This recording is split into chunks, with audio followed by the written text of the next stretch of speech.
The game. ESPN analyst Booger McFarland. Sean McVay, the head coach, may be the best offensive play caller in football. And when he gets a defense on their heels, he can absolutely shred them. And two, Matt, this was vintage. We've been talking about wine and French wine today. This was vintage Matthew Stafford. This is going back, grabbing a bottle from like 1895, Matthew Stafford. It was absolutely unreal because his accuracy with the football, the play calling, he was throwing it sidearm like Darren O'Dell, the Orioles, boom, just dropping that thing in the slot. Very good. And when their offense can play this way, they run the football with Kyron Williams, they're going to score points. It all comes down to winning if their defense can get stops. They're so young on defense, they're a little inconsistent. But this offense, when McVay's calling plays, look out.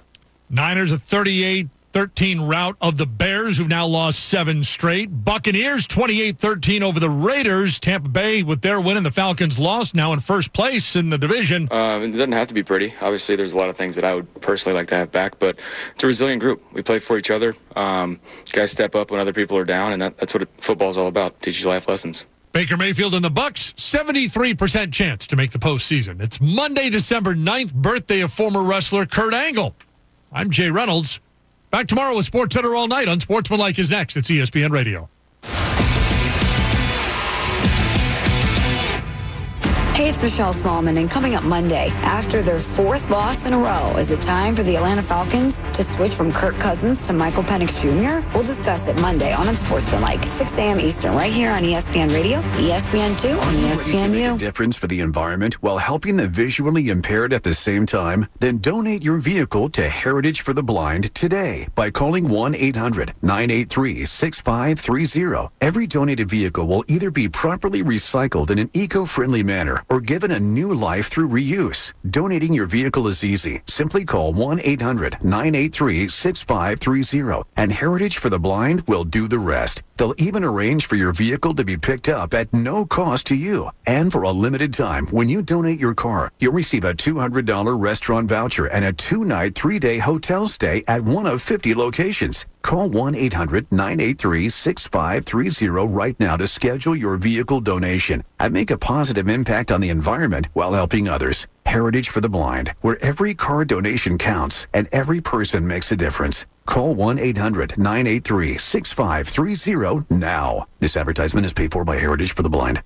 Hey, it's John Kincade, co-host of Kincade Salciunas, mornings here on The Fanatic, and 3-time cancer survivor. I want to thank all of you because you've joined us in supporting life-saving cancer research by donating at aacr.org/fanatic. And to all of our generous corporate partners, thank you for stepping up and supporting the AACR, which is the official charity of the Kincade Salciunas Morning Show. Pierce Phelps Bryan Heating and Air Conditioning Contractors will do whatever it takes to keep you comfortable this season. For flexible spending options on a new HVAC system, visit nopaybryant.com. With over 1,500 windows to choose from, Window Nation can outfit any home. Call 866-90NATION or visit windownation.com. Donations to the American Association for Cancer Research from our listeners and corporate sponsors are going to add up to big breakthroughs that benefit cancer patients worldwide. Join us and make a life-saving donation today at aacr.org/fanatic. That's aacr.org/fanatic. I'm living proof 3 times over. Cancer research saves lives. If ED is different for every man, why do so many clinics offer the same cookie-cutter solutions? At Forge Medical Group, our board-certified MDs will create a plan tailored to your needs from a variety of proven treatment options, including focused wave and radio shockwave therapies. Both of these revolutionary therapies utilize acoustic pressure waves to open existing blood vessels while stimulating the growth of new ones. And there's absolutely no cutting, slicing, stitching, or injections required. While radio shockwave therapy is used primarily for treating superficial tissue, and focused wave therapy is used for issues with deep tissue, we found that using a combination of the 2 therapies is much more effective than using just one by itself. Take the first step to a more satisfying life at Forge Medical Group.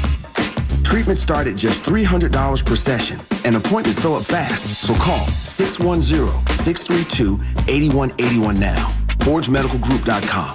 That's ForgeMedicalGroup.com. WPEN and WPEN HD1 Burlington, Philadelphia. A Beasley Media Group station live from the Comcast Business Studios. 97.5, The Fanatic. John Kincade, Andrew Salciunas. This is Kincade and Salciunas. 97.5 The Fanatic and 97.5thefanatic.com. Guys, it's hard to win in this league. I'm sorry, I'm just quoting Nick Sirianni. Eagles beat the Panthers yesterday, but boy, was it not pretty. I don't think it went the way that many people expected it to go. And we're going to talk about Jalen Hurts. Once more, put on your big boy and big girl pants. It is Kincade and Salciunas on a Victory Monday morning, 97.5 The Fanatic. This is Kincade and Salciunas. Yesterday, the Eagles beat the Carolina Panthers to improve their record to 11-2 and continue their push to the playoffs. Now they get ready to host their cross-state rivals, the Pittsburgh Steelers, next Sunday in a battle for Pennsylvania. Kincade and Salciunas. John Kincade, Andrew Salciunas. 97.5 The Fanatic and 97.5thefanatic.com. And a good Monday morning, Philadelphia. I'm Andrew Salciunas alongside my man John Kincade. Johnny, good morning. It is a good morning. Despite the fact that there's angst all over town, it's a good morning. Yeah, so we're going to unpack this all day today. The Eagles beat the Carolina Panthers yesterday, 22-16. First things first, congratulations to Saquon Barkley, who surpasses LaShawn McCoy for the single-season rushing record yesterday. With 3 games left. which is amazing. Which is crazy. 20 carries for 124 yards yesterday. But unfortunately, that's not necessarily the big story today. And the Eagles winning and improving to 11-2 is not necessarily the big story today. That game was atrocious from start to finish. The Eagles, once again, blanked in the first quarter to now a 3-10 Carolina Panthers team. Panthers had a 3-0 lead in the first quarter. Then, not surprisingly at all, the Eagles outscore their opponent in the second quarter 14-7. We are accustomed to seeing that. But then they come out second half again, goose egg. They had a goose egg in the first quarter when you script your plays.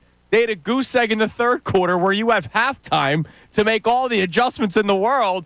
And if not for Xavier Leggett dropping what was a short touchdown pass, the Eagles would have lost that game.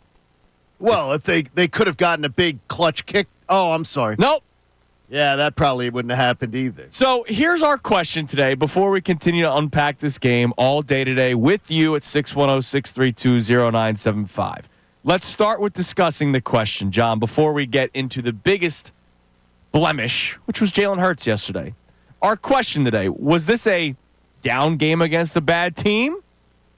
Or did we see what could be flaws for the Eagles, specifically in the passing game? I don't think there's a answer that suits. I think it's both. But I don't think I think it was more a down game against a bad team. That's where I lean to. But what I would tell you is what does trouble me with this team. I would argue that if you just take the Giants out of it, as far as the Giants being one of them, but the Jags, Browns, and the Panthers are 3 of the worst teams you played. Yeah. And you've allowed the Jags, Browns, and Panthers in your building to have an opportunity to win a game in the fourth quarter. That is something you can't just shrug off. That's not something you can say, yeah, it was just one game. Because you did it against the Jags at home, you did it against the Browns at home, you did it against the Panthers. But then you can fire right back and say, on the road in Cincy, you won by 20. On the road in L.A., you won by 17. On the road in Baltimore, you win by 5. But it was a garbage time touchdown at the end for Baltimore. I got you. But you can't take care of your business against bad teams at home. That's unacceptable. That's not a championship-level club does not have that happen. Now, there are anomalies. There are things that we're going to point to that are really, really good about this team. But as you said, big boy pants and big girl pants are necessary today. Because if you're looking for a bunch of butt kissing, you're not going to get it from me. I can tell you that. And you're not going to get it from me either. So you might get it from me. Okay. I don't think we will, though, Connor. Well, the big one, I don't know how much butt kissing you could do for Jalen Hurts today. You shouldn't. So let's start there because that's the big story. Jalen Hurts' play yesterday is the biggest story of this game. 14 of 21 for 108 yards, 2 touchdown passes, which let's get the good out of the way. Those were 2 great touchdown passes to Devontae Smith, Grant Calcaterra, the way he stood tall in the pocket, made the throws. Remember, both of them excellent into the end zone. Normally, it's he's throwing the pass short of the end zone, and the guys are making the rest of the plays. We have not seen Jalen Hurts much in his career throw touchdown passes into the end zone unless it's to A.J. Brown. He does that yesterday with Devontae Smith and Grant Calcaterra. 2 great plays. But the amount of open wide receivers that he missed yesterday, and this is something that, scouts, critics, you name it, point out to Jalen Hurts, that he doesn't read the defense all that well. Am I coming out of the gate today saying, yeah, he doesn't read the defense well? No, because in the next game, he probably will read it well. But in yesterday's game, we're talking Eagles-Panthers today. We're not talking 2024 season. We're not talking Jalen Hurts' career. In yesterday's game against the Carolina Panthers, Jalen Hurts was the worst player on that field, and he had no excuses to be the worst player on the field. When the first play from the line of scrimmage, A.J. Brown is wide open. It would have been an easy walk-in touchdown. Yes. Easy. Like there was nothing to stop him. But Jalen Hurts not firing. Not either, and I don't want to say not seeing him, because from the angle I had, and I know you had a great angle, he had to see him. Well, then he didn't fire. They then show the replay. And yes, I had a great angle. I was at the second level or in the 50-yard line watching everything develop. They show the replay. He's watching A.J. Brown. You see his eyes on A.J. Brown. He's looking right at him. And it's that split second where you hesitate. He's probably waiting for A.J. Brown to break his route to go to where he's going to throw the football. But you can't wait. You have to just throw the ball, and you throw it to the place you expect the wide receiver to go. And he hesitates, and then he tucks, and then he starts running to his right, and then he's got to throw the ball out of bounds. And then you get nothing on a play what could have been a touchdown. It's very reminiscent of the Buccaneers game earlier this year. First play from the line of scrimmage. I hated the play call, but Saquon Barkley's wide open downfield, and he overthrows him. It would have been a walk-in touchdown for A.J. Brown. And, again, you'll hear people go, oh, it's just one play in the course of a game. That sets that game in a completely different trajectory. They go out in the opening drive and have a big play like that, a gambit for a touchdown on the very first play. The whole day potentially goes different. Yeah, and plus, that's one play, but it happened numerous times. It was all day long yesterday that Jalen Hurts would not fire the ball. Now, he would not fire it, and that is a problem. That's a problem. It is a problem. Now, running the football, he was tremendous. He had fantastic vision as far as when to run. 8 carries, 59 yards. That's 7.5 yards per carry. He had the tush-push touchdown run. Ones that extended drives. Yeah, exactly. And now the drives needed to be extended because he didn't throw it to open receivers. And here's the problem with yesterday's game. And again, we're talking Eagles-Panthers today. Yes. Before somebody calls in, oh, you guys are hating on Jalen Hurts. I'm hating on his performance yesterday. Yes. All right, not the person, not the overall quarterback, his performance against the Carolina Panthers. Yes, I am going to hate on him today. I'll gladly. He was bad yesterday. It was awful yesterday. But it wasn't just throwing the football. Other than the running, there's a couple of big runs that he had. His IQ was bad yesterday, too. That slide that he takes on the RPO, and he explains it after the game, he didn't want to have the illegal man downfield penalty. Which is ridiculous. You would have lost 5 yards, and it would have been first and 15. You lost 9 and then a hold down on it. And my only thing, I'm surprised he didn't say this, because I was with my dad yesterday. We're talking about the game the whole time. I go, all right, maybe his mindset is if I slide, the clock keeps on ticking. Because at that point, they're trying to burn clock. The Panthers only had one timeout left because they were dumb and called a timeout early and challenged a dumb play. They only had one timeout left, so maybe we're just trying to burn clock. If I slide and stay in bounds, the clock keeps on running. That wasn't even the reasoning he gave. Under any circumstance, would you say, I'll trade a 9-yard loss? Unless you're up by 2 scores. I'm going to trade a 9-yard loss for a timeout. Yeah. Right. That's ridiculous. Weird explanation, because my thought was he felt backside pressure, and he's like, if I take a slide here, we live to fight another down. If I got a guy that's going to take this off the back of my hand and go the opposite way with it, that is a game-costing play. Like, we don't lose the game on this play, but if I get strip sacked right here and someone houses one, we're in trouble, because there was a guy chasing him off the edge. But I don't think he was all that close, though. Yeah, I mean, no. He slid comfortably. It's like the Ring doorbell. I had to tell my wife, especially during delivery season, let's just set the Ring doorbell to be the front steps. Let's not make it that I can see every single person who walks by the house. Yeah, just the front steps. Let's pull it in a little bit. His radar's off. Yeah. Jalen's spidey senses are absolutely malfunctioning or off. So, again, our question today, Was this a down game against a bad team? We see it in the NFL all the time. And I said to you last week, if you remember, when we had Andrew DiCecco on, it's great and all when you say the right things in front of cameras, in front of microphones. Oh, we're not going to take this team lightly. They've been playing good football recently, blah, blah, blah. You could say all the right things. I can talk about how much I like John, but deep down I hate him. There right? it is, exactly. Like, but I'm going to say the right things in front of a camera.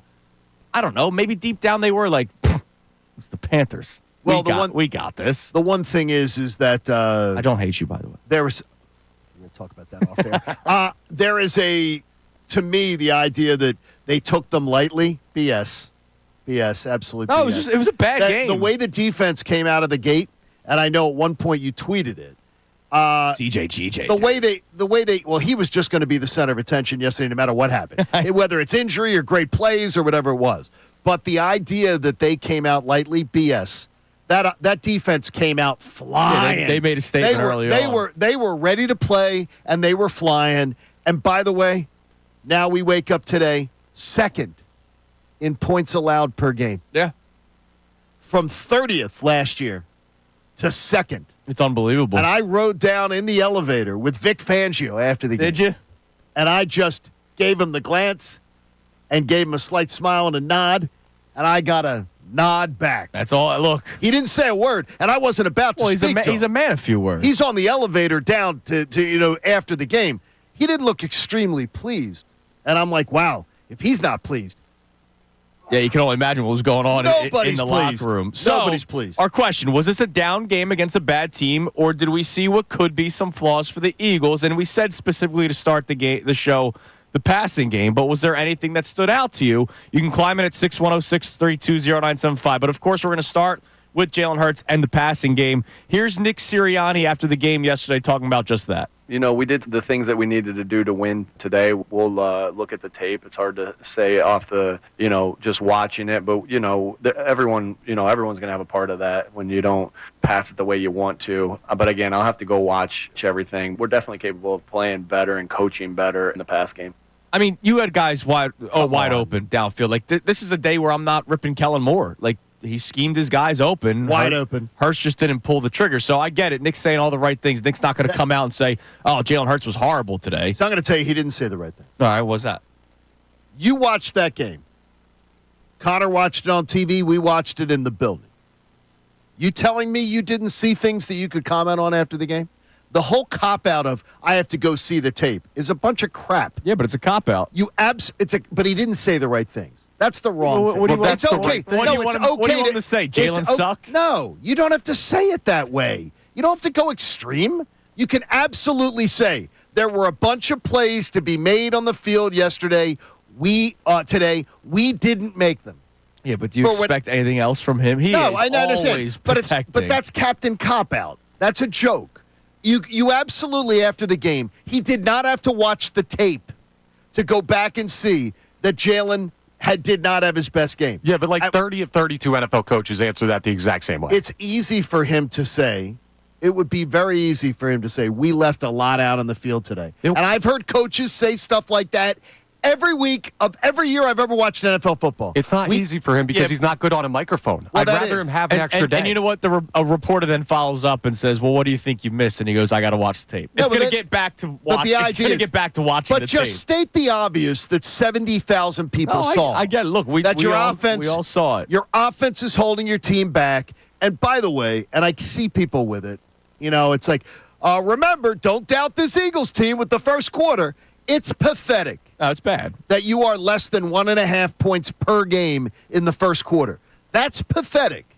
And it's not. And you know what? The reason you're in one-score games in the fourth quarter with three of the worst teams in football, the Jags, the Browns, and the Panthers, is because of the fact that your offense can't get rolling early in a game. So stop kissing butt and stop excuse-making for it. It's terrible that they are terrible in the first quarter. Yep. Just say it. You can say the nice things, too.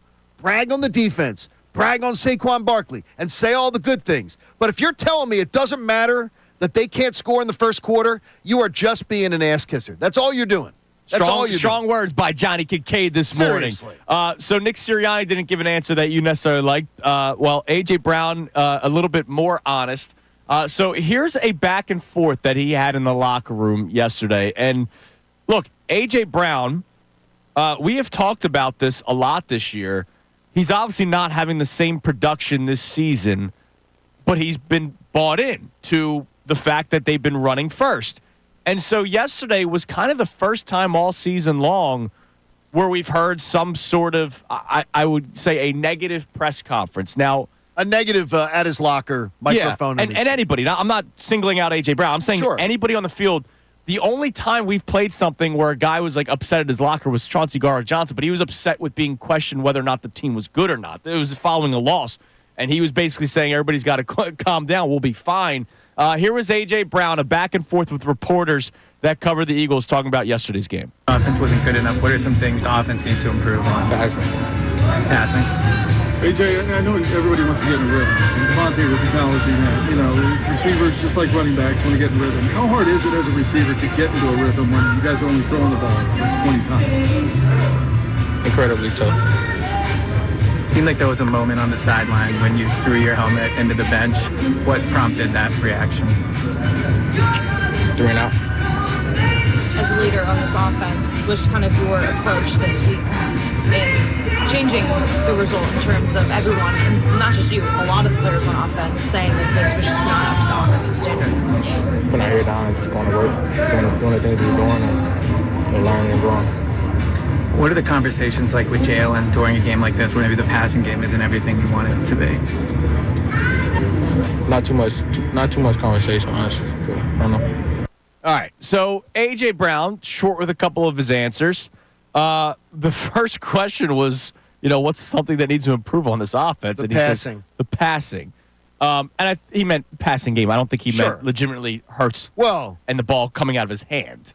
And I saw people trying to do it yesterday. If you don't believe that A.J. Brown has a gripe, not a personal gripe. Oh, no, I'm saying. But a gripe with his court. Yeah, but I heard people trying to spin this. No. He wasn't talking about Jalen. Bull crap. No, he was talking about Jalen.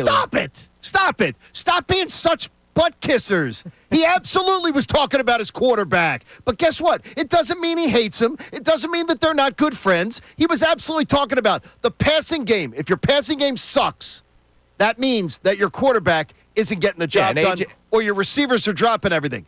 The second thing isn't happening. Right. And the receivers are open. This isn't a last year's conversation where it was, we're running the same 3 plays every single time and nobody's open. No, guys were open. Now, again, this was yesterday. So here's my one gripe with A.J. Brown.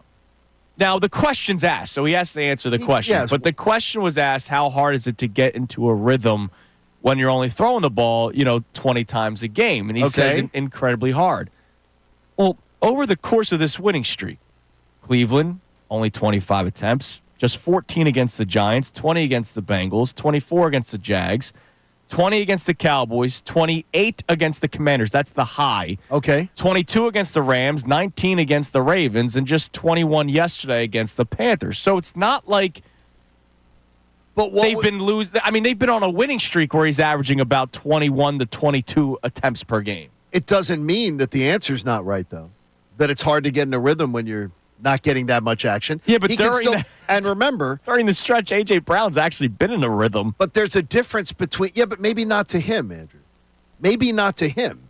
Maybe he doesn't feel like he's involved in as much in the game and doesn't. Look, he's not calling out his coach. He's not calling out his quarterback, but he absolutely is complaining.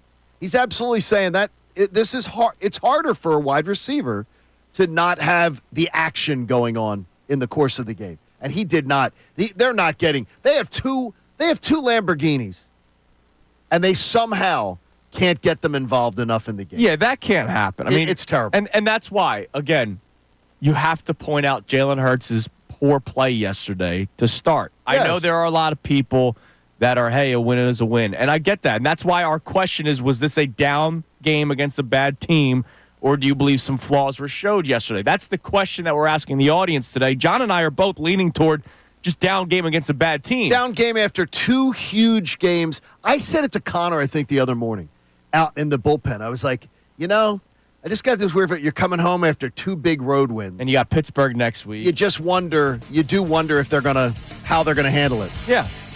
it wasn't a great day. And it was a bad day for Jalen Hurts. So it was a bad day. Let's talk about it. Answer that question for us at 610-632-0975. Was this a down game against a bad team, or did we see what could be a flaw of the Eagles? And we started talking about the passing game first. So coming up next, you'll hear from the quarterback himself. Kind of. Because it was more so the reporters asking questions and Jalen chiming in. But it's something to take note of because it's not something we got a lot of this season. Also, what is the message to the team after a game like that? Nick Sirianni was asked that question. He answered it. We'll play that for you next as well. It's Kincade and Salciunas on what is a Victory Monday for the 9th straight time. 97.5 The Fanatic. Fanatic Sports Update. The Eagles escaped the upset. I'm Connor Thomas, and this update is brought to you by Bradford White Water Heaters. When you need a new water heater, choose one that's built to be the best. Choose Bradford White.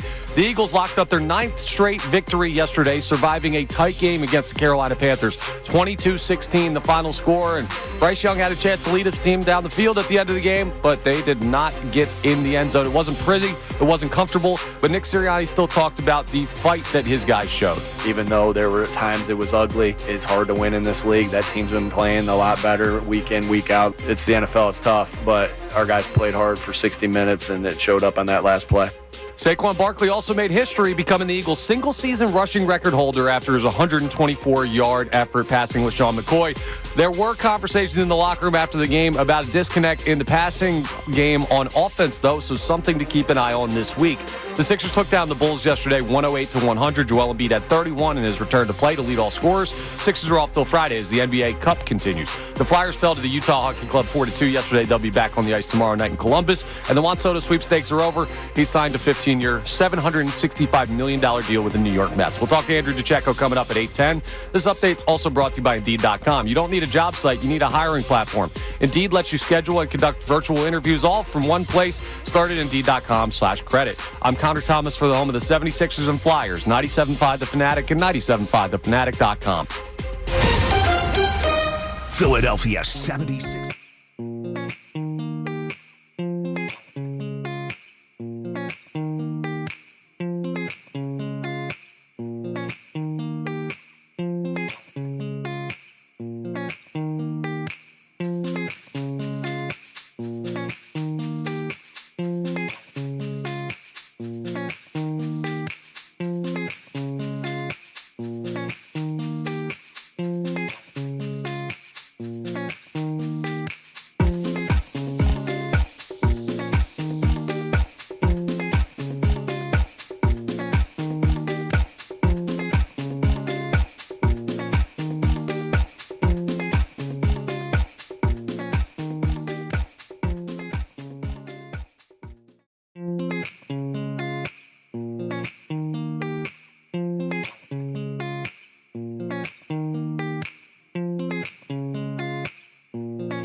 Monday morning, presented to you by Pierce Phelps, Bryan Heating and Air Conditioning Contractors. Visit nopaybryan.com. We'll check the text line coming up later on this hour. Apparently, it is hot and heavy this morning. Again, our main question today for us to discuss is, was yesterday a down game against a bad team, or did we see what could be the flaw of the Eagles? And then you could point out whatever flaw that might be.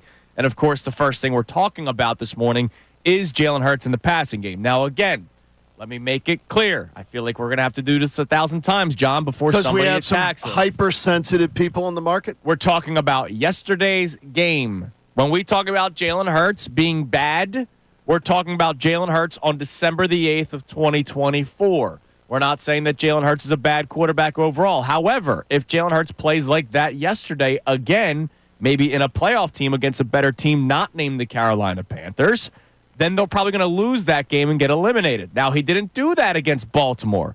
He didn't do that against some of the other better teams that they've played during this winning streak. So we're not saying that he's not going to get back to the Hurts that we've seen before. But it is okay to be critical of your franchise quarterback, and he freaking deserves it today. He absolutely deserves it. And again, let's hope the one thing is this. And I love the debate. I love the conversation. But if somebody can't come to the table today with saying that that was a horrible game for Jalen Hurts, based on the standard that he has already established himself that he's able to play at, that's the key word, the standard. You're not paying attention. You're just not paying attention. Or you refuse to engage in a reality conversation. And that's one of the things is that you have to just say, look, A.J. Brown, if you do not, again, if you do not believe that A.J. Brown was referencing his quarterback yesterday, Not saying that he's a bad guy. He wasn't trying to throw his quarterback under the bus. He was answering a question honestly. It was a terrible day. It's okay. It is okay to say it. He absolutely was referencing his quarterback. No. I'm not arguing that. Yeah. But I heard the sigh, so I figured. Yeah, why the only thing I hear that is from my wife. Because you said that wasn't the Jalen Hurts standard, and I think there could be an argument that it is. Well, that's gonna, Connor. You're really gonna trigger some people then with that. Well, what did he do? You're gonna trigger the Hurts truthers are gonna be all over you if you say that. Well, he threw 21 times, 14 for 21. I mean, he had 2 touchdowns through the air. He didn't have an interception. He went barely over 100 passing yards. The yardage was down. He missed open guys. But look at the numbers from this winning streak. He hasn't had like these 300-yard, 4-touchdown, air it out type of games. No, you're right, but you just said something that he hadn't been doing during this winning streak, missing the open guys. Okay. He had been hitting the open guys, and yesterday averaging 6.2 yards per attempt, which is the lowest per attempt throughout this entire winning streak. During this, per attempt, not per completion, which is catch and then yards after the catch. This is air yards. He was just looking at everything underneath. He was so hesitant to take any shots downfield yesterday when his guys were there, and that's not something we've seen during this winning streak. I totally agree with you, but this goes back to a conversation we had last week where there were people who were worried about not seeing that huge Jalen Hurts game and saying, I love what they're doing in the running game, I love what the defense is doing, and I believe in this team, but something in the back of my mind says you need that great quarterback to end up hoisting a Lombardi, and people still have those questions about Hurts, and yesterday's games like that are the reason why. And look, that's fair, but I wouldn't use one game because that was the worst game of this winning streak. Like, of this winning streak, part of the reason why his numbers were down is because Saquon Barkley has rushed for 200 yards in almost all of them. Like, that's a big part of it, but also, you have to be ignoring the. No, but I'm saying it would be unfair to point out yesterday's game and be like, this is why I'm nervous, when during this entire winning streak, he has been much better than yesterday. Whoa. Like yesterday's game so far. What? Why would that be unfair to point out? Has he not had games like this before? Yeah, why would that be unfair? Well, you're pointing out one game. I agree the same thing, though, but there's plenty of games we can point to that have been like this. Yeah, but I'm saying during this winning streak, when they changed the offense, when the offense has been, let's lead with Saquon. Wait, the Jags win and the Browns win are part of this winning streak. Yeah, the Jags win was Sirianni. Yeah, they were really good in the Jags game. He was perfect. He had a 132 rating. He was perfect against the Jags. Okay. Saquon fumble, and then that is the Saquon fumble. The Sirianni decisions. That was why they almost lost the Jags game. The Cleveland game, you're right, but he actually played well in that game too. He was 16 of 25, 64 completion percpercentage, 2 touchdowns, no turnovers. How many yards? 264. Okay, see, that's not terrible. Yesterday's the blemish for Jalen Hurts post-bye week. When everything changed, when they changed the direction of this offense, yesterday's the blemish. Yeah, but he's not a new guy in the past 9 weeks, right? It's not like he became Joe Burrow. It's not like he became Lamar Jackson. Right. Like, we've seen this from him in the past. It's not just this winning streak. It's his career as an Eagles quarterback. Outside of 2022, the worry about Jalen Hurts is he's capable of these games where he feels like either a non-impact or a negative player at the quarterback position. And that's why people are worried about, okay, not the NFC Championship game ceiling, but can you win a Super Bowl against a Josh Allen or a Patrick Mahomes with this guy? Well, the one thing I'd point out is that, and I think everybody needs to remember it, Josh Allen can put up all the stats in the world, and he lost. It's Patrick Mahomes won another crappy game where he barely passed for 200. That was one of my picks of the week. That was an easy pick. Mm-hmm. He hasn't been the same, but he won that game. You can. The stats this year is a very strange thing to for people to hang their hat on. Yeah, but Patrick Mahomes, you're not blaming Josh Allen for yesterday. No, but Patrick Mahomes defense gave up 44 points. Yeah, but you can get all the stats that you want in the world, and it doesn't matter. Patrick Mahomes is proving that. Patrick Mahomes is having a worse year than Jalen Hurts. Yeah, and he's finding ways to win. Correct. They have one less loss than the Eagles, but he has not had as good a year as Jalen Hurts. Period. So here is Jalen Hurts after the game yesterday. Again, lightly, because there's not much Jalen Hurts in this clip. So you're going to hear a couple of questions and answers just to lead you into the first answer. He was asked about the amount of targets that certain wide receivers were getting, and the first answer is kind of, but it continues. Take a listen to Jalen Hurts' postgame yesterday. I play my role in it and how we execute, but ultimately it's about what position we put ourselves in. It's not my choice. Sorry, what can you guys do better to start the games better? I mean, you guys didn't get anything going until the second quarter. I mean, what's kind of well, it's nothing new. That's kind of what we've done. Got to figure it out at some point. The notion of trying to be on the same page, is that a conversation that should be happening in week 13 of the season? Or the 13th No. of the season? Then why is that the case right now? I just say no. So, that's another very honest answer. Yeah. So let's unpack it. The first one, he says, I don't control the targets. You do and you don't. Like, obviously, they're not saying in the play call, hey, throw this one to A.J. Brown. But when A.J. Brown's open downfield, you should target him. Well, in the play call, they are telling you where they want to right, where the hot read is and all then that he kind of has stuff. to decide, right. Am I checking down or otherwise? And then the second one, they asked about the slow starts, and he goes, well, this is nothing new. You're right, but it still needs to be talked about and addressed and fixed. Again, you're playing the Panthers yesterday. That's one thing. If you're playing some high-powered offense, that's another conversation. Well, he said we need to figure it out. Yes, he did. And then the last one, no, you're right. We shouldn't have to talk about being on the same page this deep into the season, but after a game like yesterday, I think every question that was asked of him was fair. Tommy Reardon brings up a good point on Twitter. I know we're talking about yesterday's game, but he has been taking terrible sacks and missing wide-open receivers all season long, even in victories. He has been. We can either talk about it or we can just stick our heads in the sand and say it's not happening. I'm not sticking my head in the sand. No, but I mean, there's lots of – but the thing is that it is not – this is a problem. And yesterday we saw with the spot earlier, A.J. Brown acknowledging it. And people are like, A.J. Brown's not talking about his quarterback. What the hell do you think he's talking about? Like, what do you think he's talking about? The guy who delivers the ball in the passing game. A.J. Brown and Devontae Smith can run the most beautiful patterns that they want. But if the ball can't be delivered to them, or if the quarterback won't fire the ball off, they got no chance. I mean, we got to have an honest conversation about this team, and I think a lot of people want to go, hey, they're winning. They're winning. It's okay.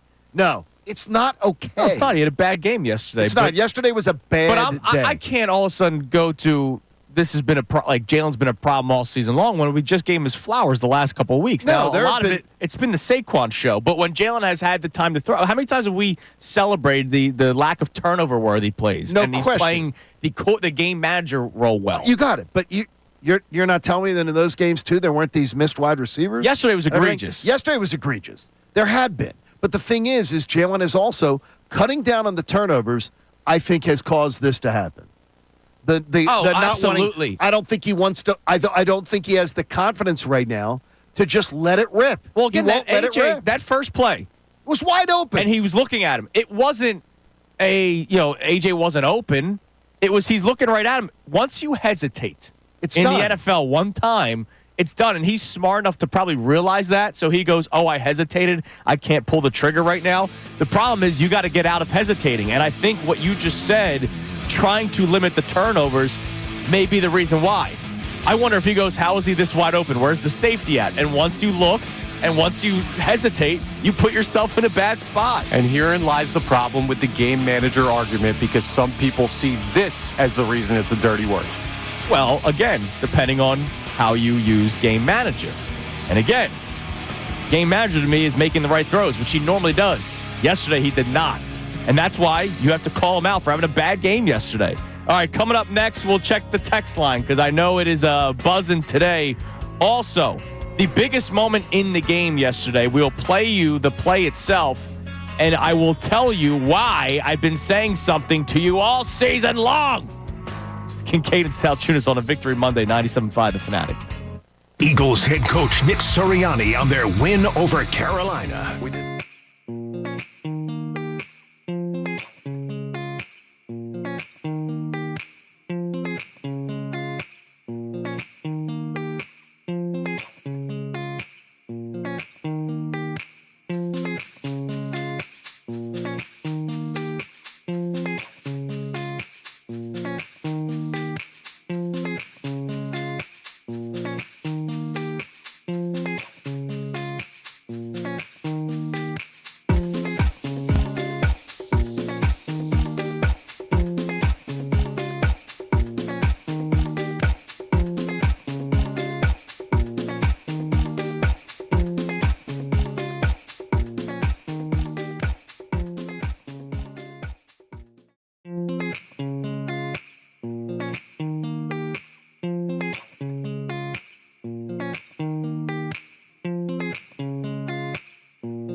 Kincade Salciunas, 97.5, The Fanatic. We will check the text line momentarily. You can text in or call in 610-632-0975. Again, our question today, was yesterday a down game against a bad team, or did we see what could be some flaws with the Eagles? And then you can decide what those flaws are. We've talked primarily about Jalen Hurts yesterday and his performance, but there are some other things that we can point out as well, and we will do that over the course of the show. But real quick, the biggest moment of the game yesterday will then lead to what message I was trying to state multiple times this season. But here's the moment late in the fourth quarter yesterday where Bryce Young has a wide open first-round wide receiver Xavier Leggett, and this is what happened. Another blitz from Philadelphia. Young leaves it for the get, who lunges out and tumbles down. It's ruled incomplete by the near side official, and it is an incomplete pass. So that building, and we talked about it. You're gonna share with people a little bit more. Yeah, that place went silent. It was dead. It was dead. Well, I thought the place was, by the way, and I'm going to blame you. Sorry. Well, I have to handle. I'm going to blame you as part of it. That building yesterday sucked. It was cool. I think a lot of people went into it like, all right, we're going to beat this is a win. Yeah. That building, and I said it from walking into the building. I took over the Fanatic Twitter feed. I put it out there. There was no energy going into that game yesterday. There wasn't even energy in the tailgate lots. I walked the tailgate lots, and it was not your normal. There was energy at Xfinity Live, baby. Yeah, now I bet you the pregame show is. I bet you the 425 Steelers will be a little bit more of a lubed up crowd, a little more energy, but it was quiet yesterday. Yeah, it was quiet. It was like church. And again, when that play happened, it was dead silent. You're right, John, and all of us are going, all right, they're going to booth review this. They're going to booth review this. Now, you had a better angle. I was on the Panthers side of the sideline, so the back was toward us. So I did not see the drop. I had bright football minds around me who thankfully were there that literally as they watched it was like, that ball moved.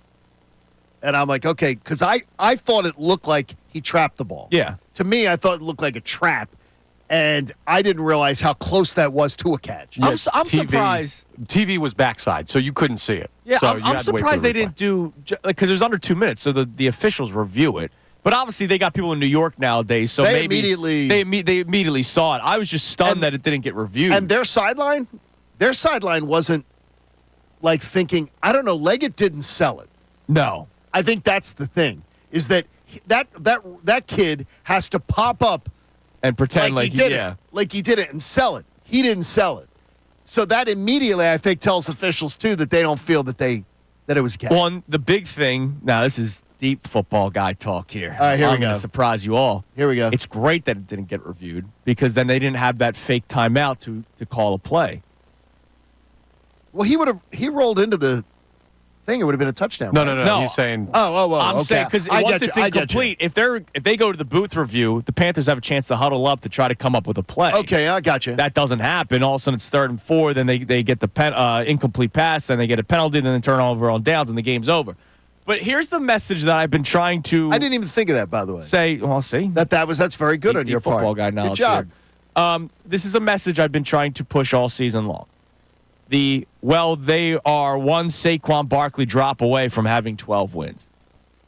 Well, they're one Xavier Leggett drop away from having 3 losses. We should never hear the Saquon Barkley thing again this year. Yeah, that's why let's wipe that out. I can point out to moments throughout a game all season long that could have led to an Eagles loss, especially early on when a lot of these games were tight. Well, a lot of these games are tight now, but early on when they weren't playing good football and they were 2-2, and that win against the Browns 3-2.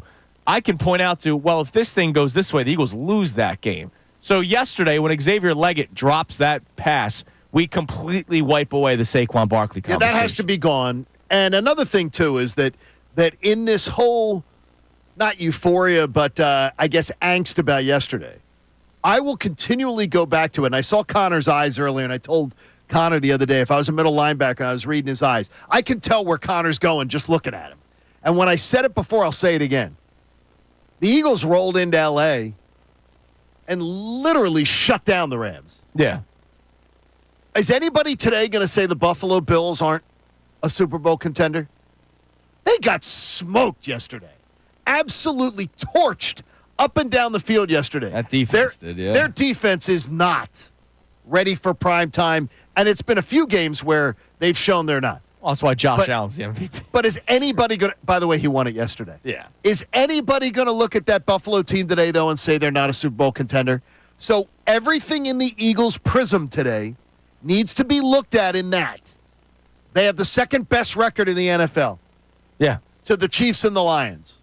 And I think every single Eagles fan would know on any given day they could beat the Chiefs or the Lions. Absolutely. So, I mean, I feel the angst that people are feeling today, and I hear the texters and everything, but we got to take that into consideration, and I think all three of us are. Yeah, well, again, the angst is because people are now finally having the expectation. Sure. Right? Early on in the season when we were considered overreacting, it's because the standard's the standard. Jalen Hurts would be the first person to tell you that, and they played below their standard. Yesterday, they played below their standard, but people are finally on board with the John Kincade NFC Championship bandwagon. See, now I'm glad everybody making plans. People are on board. All right, what do we have on the text line, Mr. Thomas? We have a lot of people chiming in on this Jalen Hurts conversation from yesterday, and really just, like you guys said, angst about the game. Our first text here from Renee in Fox Chase. She says, good morning. This What's up, text Renee? probably won't be read. Renee. Guess what, Renee? Checkmate. We're reading your text. But can we relax? Hurts didn't look great, but it was a bad game. It takes the whole team. You have people making reservations for restaurants just last week. Now the sky is falling. Can we just calm down? The sky's not falling, Renee. I just said it to you. So that, again, you can't, if you're going to come with a critique on the text, you got to come with what we're actually saying. Well, the text was at like 6:05, so but you just nobody was. But I never was saying sky was falling at 6:05. Yeah. There's no sky. No sky is falling. And I just said to you, if you don't like it, if you got to look at the Eagles and then say the Chiefs are scuffling all season long. Patrick Mahomes is having a worse season than Jalen Hurts. So this is called, Renee, this is called fair and balanced. This is called talking about it in reality on both sides and putting the pom-poms down. And again, a lot of our conversation today, because we have to say these things before people lose their freaking minds. Today is December 9th, 2024. It is not even 7 a.m. We are reacting to what took place on December 8th of 2024. An Eagles victory against the Panthers. Congratulations, they clinched a playoff spot in a game in which Jalen Hurts played horribly. And so we have to talk about it. The question today at 610-632-0975. Did we watch a team just have a bad game against a bad team, or were flaws exposed for the Eagles yesterday? Let's discuss that with you today. Throughout the 7 o'clock hour, we'll get more of your text messages. And do we have a kicking problem? It's yes. Kincade and Salciunas, 97.5 The Fanatic. Fanatic Sports update. Saquon sets the record. I'm Connor Thomas, and this update is brought to you by PJ Wellahans. Go ahead and check out Garage Beer's Ugly Sweater Contest at PJ's. Find the tackiest Philly sports themed ugly sweater and model it at PJ's for a chance to win an autographed Saquon Barkley print and more great prizes Tuesday, December 17th at PJ's in Cherry Hill. Speaking of Saquon Barkley, he did it yesterday, folks. 124 yards on the ground, and the Eagles' win has made him the single-season rushing record holder for the Birds, eclipsing LaShawn McCoy's mark. So Saquon sets that record, and the Eagles' record improves to 11-2 with a ninth straight victory that didn't quite feel as comfortable as some of the other ones. 22-16 against the Panthers. It wasn't pretty, it wasn't comfortable, but Nick Sirianni still talked about the fight that his guys showed. Even though there were times it was ugly, it's hard to win in this league. That team's been playing a lot better week in, week out. It's the NFL, it's tough, but our guys played hard for 60 minutes, and it showed up on that last play. With the win, the Eagles have officially clinched a playoff berth for the season, so we'll see them in the postseason again this year. But there were conversations in the locker room after the game about disconnecting the passing game on the offensive side of the ball, so something to keep an eye on. The Sixers took down the Bulls yesterday, 108-100. Joel Embiid returned to play, had 31 to lead all scorers, and now the Sixers are off till Friday as the NBA Cup continues. The Flyers fell to the Utah Hockey Club 4-2 yesterday. They'll be back on the ice tomorrow night in Columbus, and Juan Soto has signed for 15 years, $765 million with the New York Mets. I'm Connor Thomas for 97.5 The Fanatic. Matvei Michkov. Back into the corner to Michkov, side of the net. He scores! Matvei Michkov from an impossible angle. Beats home.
contractors. Visit nopaybryant.com.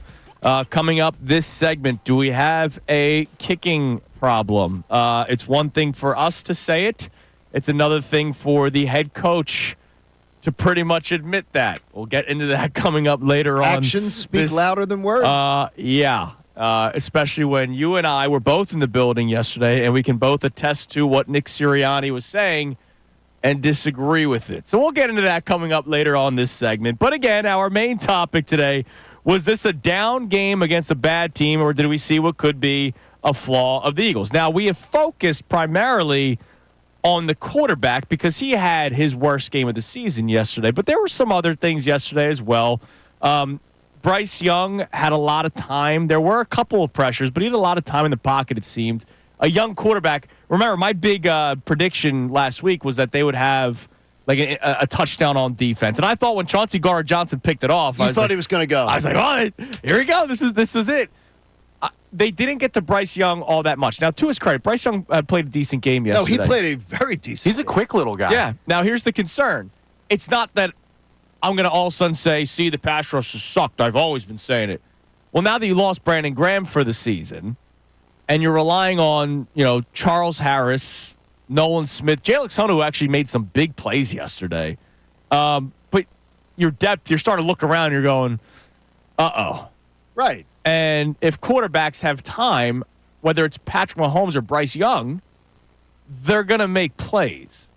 And yesterday you saw what maybe losing Brandon Graham could do for you. And that was surprising. That was surprising because that was an offensive line that I thought you'd just dominate. Yeah, I thought so too.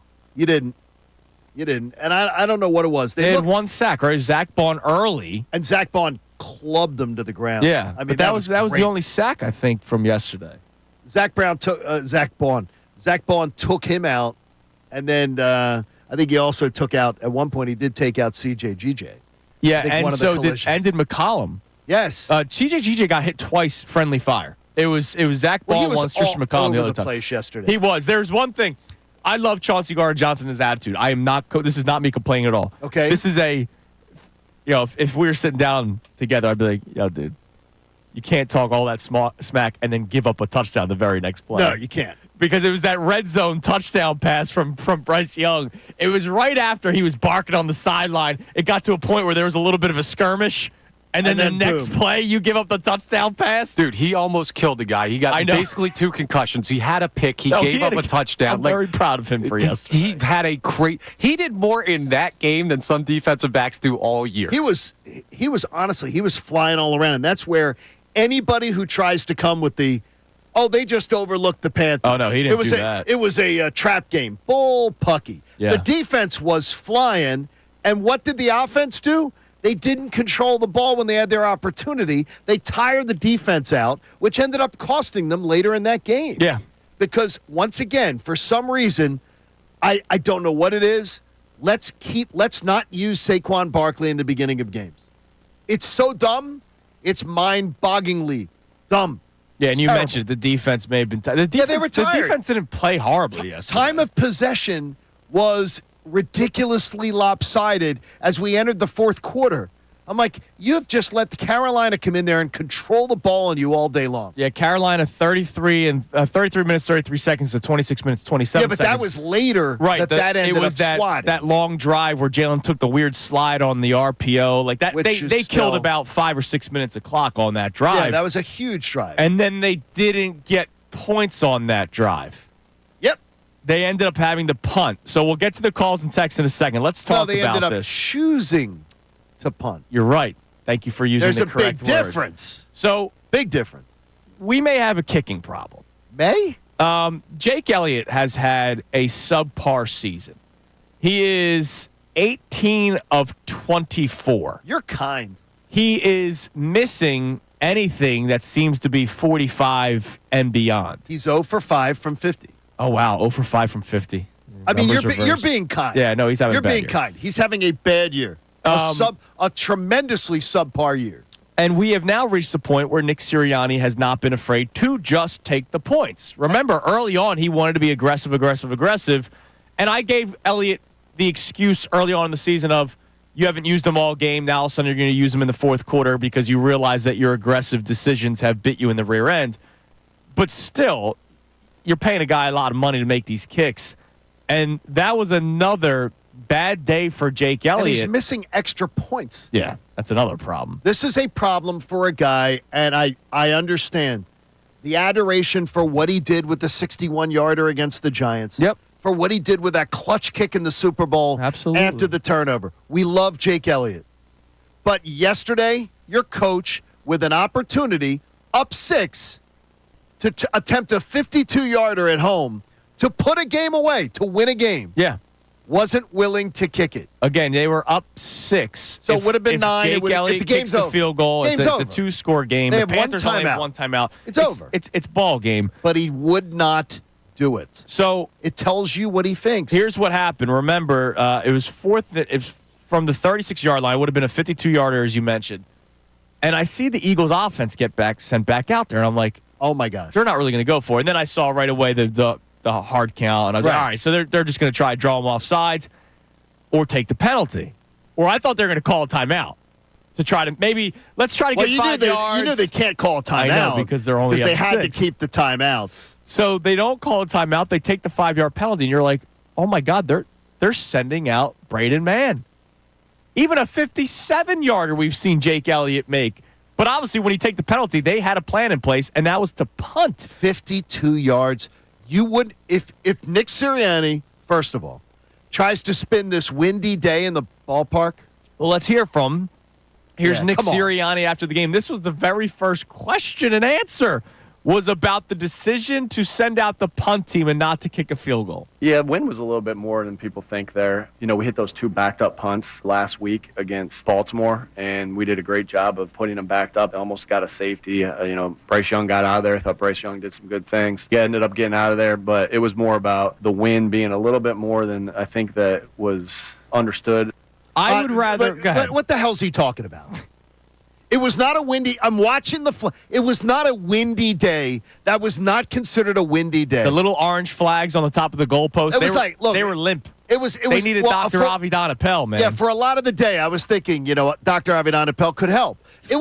Nick's out of his mind to just say, look, the decision to punt ended up playing out really well. In fact, I was doing the men. Well, man's men. We gave man love last week. But it's the only show.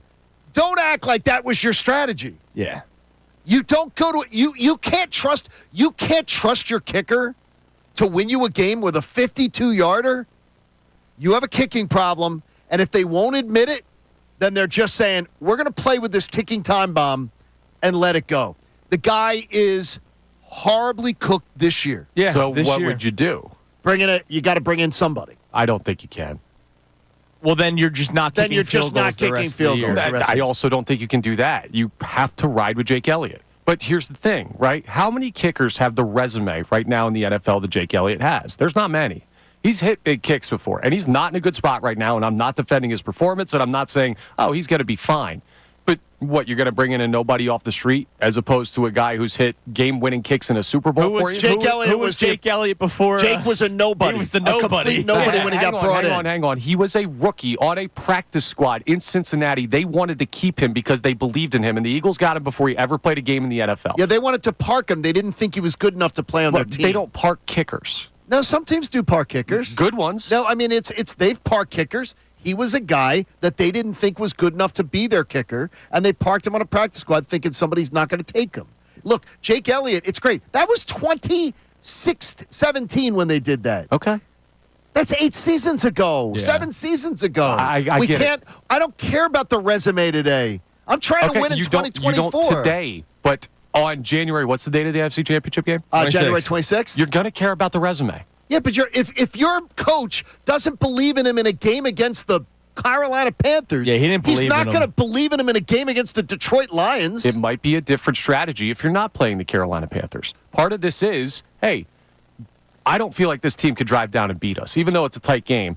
Like, I know Jake Elliott is in a rough spot, and I know this is plan B, but I feel better against the Panthers. Like, if that's the Detroit Lions, they're kicking that.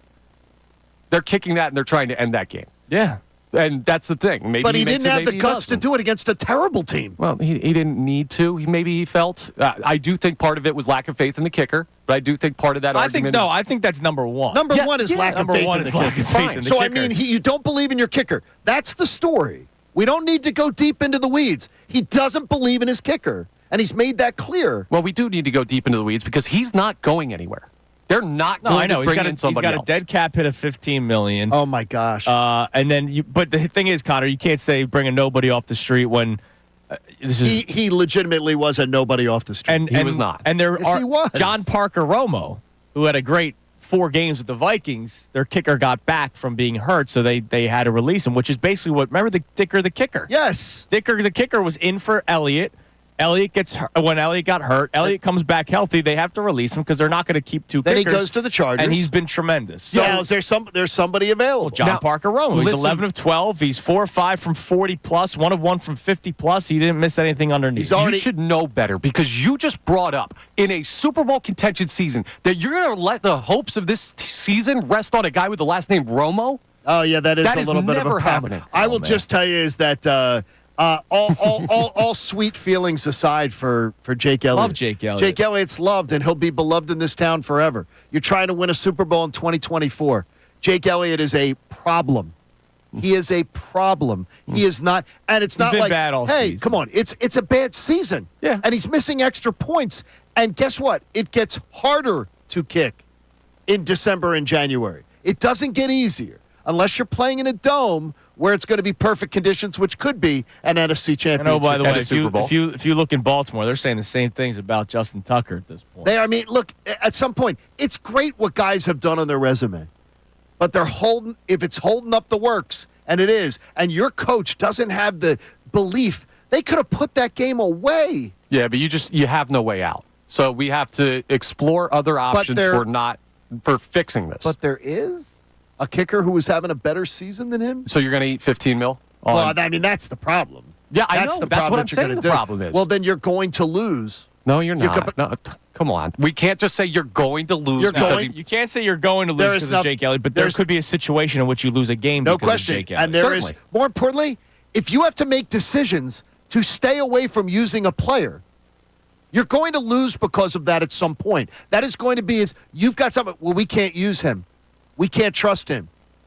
And look, it's great. If you bought the Jake Elliott jersey, that's awesome. It'll always be a classic, but it's foolish now. I'm anti-kicker jersey. Even the Akers jerseys. I'm anti. I think Haley has one. I'm anti-kicker jersey. All right, let's check out the text line, the phone line. The people are awake and ready to go. You can climb it at 610-632-0975. Was this a down game against a bad team, or did we see some flaws for the Eagles? And again, John and I, we lean bad game against a bad team.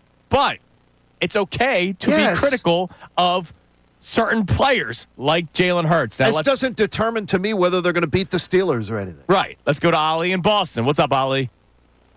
Hey, happy weekend Monday, guys. What's up, man? Hey, all right, so 11-2, 9 straight. I'm happy for that. It's no small task for any team to accomplish, so I am proud because there's a lot of bad teams in the NFL. This win felt like a win like last year. And I don't want to say deja vu because I'm glad that we can win when we don't play our best ball. I'm leaning towards that we have some issues to work out and that flaws were exposed. Even though we did play a bad team, but they showed themselves to be good these past 3 weeks. They're definitely going to contend next year. I want to give the Panthers all the credit in the world. They played tough. And I'm going to put the positives first. I'm going to get to some criticism, but I want to get positives first. Saquon is spectacular. Yep. D-line did create some pressure. I wish we got the Bryson a little bit more, but, he just showed how elusive he was. We did let Hubbard get over 100 yards, but, he's just, pretty good. The D did let, 300 yards of offense, but, the offense didn't really help them out. We held it at 16 points, and, Bond's killing it. Slay, what a game for him to come back from. I'm so proud of Slay. Well, what's the issue you take issue with? I think the issue is that I want to give Hurts love. I'll just. We got it. Yeah. What's the issue? The issue is that Hurts isn't reading the defense well. He's missing guys. I don't think he's making smart decisions. You can't hesitate like that. If you have A.J. Brown and you have Devontae Smith, and when you get Dallas Goedert back, you can't. Right, and that's the point, Ali. And thanks for the call, brother. And that's here's the thing. That's what needs to be led with. So I love Ali, and I love that he's an Eagles fan and he wants to back his guys. But he said, and I quote, well, I want to show Jalen Hurts some love. Why? But why? Take that out. It's okay. It's okay to say Jalen Hurts had a bad game yesterday. By the way, his wide receiver said it. Yeah. If you can't read between the lines and understand what was said, and by the way, is there stuff? Could Connor and I say things to you that other people you would take differently? It happens all the time on this show. But I mean, even in real life, your best friends. If your best friends say something to you, your best friend says something to you that might be a little hurtful, trying to do you a favor. Right, but he's allowed to because he's my best friend. Yeah. A.J. Brown did that yesterday. And they're best friends. It doesn't mean that there's a problem in the locker room. No. It doesn't mean otherwise. But your star wide receiver told you that there's a problem yesterday. And if you're trying to spin it any other ways, he wasn't talking about Jalen. No, he's talking about Jalen. Whether you want to believe it or not, he was. You can't talk about Kellen Moore when you're wide open. Oh, my gosh. Kellen Moore was... It's about Jalen Hurts. I told you in the summer, Kellen Moore has him wide open. Here's the one flaw I think that was exposed. The flaw that I think has been exposed in the Eagles is the first quarter scoring. Well, yeah, Your script, every single week we have to hear that, well, the opposing team threw us looks that we've never seen before. So, in other words, the opposing team is out-coaching your team. Yeah, they're prepared to start a game, and you're not. That's the biggest flaw that has been exposed to the Eagles. And it's 13 games in. It's not an overreaction. It's not a sky is falling. But it is the biggest problem this team has right now is that when you have all week to prepare, this coaching staff is getting, on the offensive side of the ball, is getting out-coached every single week. And they have arguably the best talent in the NFL on offense. That second drive, to me, was even more egregious than the first drive. The second drive, it's 2nd and 4, and Hurts saw a corner looking like he was going to blitz coming off the edge, right? So which is understandable. Yeah. So he checked into that design run where he has Saquon leading to block that guy, and then if he could make a miss, he's getting a big gain. Unfortunately, he didn't make a miss. He gets 2 yards, so it's 3rd and 2. Why you call a designed quarterback run on that 3rd and 2 when Saquon Barkley is there? Look, it's happening all season. Saquon gets you 1 yard, then you can push on the 4th down. That didn't look designed to me. I didn't think it was designed either. That's the only thing I take issue with. I thought that was like a quarterback draw. It looked like he was trying to do like a quick inside screen to somebody or a quick pop to a wideout, and then immediately was like, "It's not there, and guys are coming." I think Connor has it right. So why do you not run behind Saquon at that point? Right. That's the bottom line. Then also, too, why are you just not designing a play? It's 3rd and 2. Design a run for Saquon Barkley. For God's sake, he's getting 6 yards a carry. Design a run for him. And by the way, if he gets 1, if he's terrible and gets 1, then it's tush-push territory, and you advance the ball. I say it all the time. Nick Sirianni and his coaching staff, they make the easy stuff hard. They make it hard. I don't understand. They completely they overthink stuff.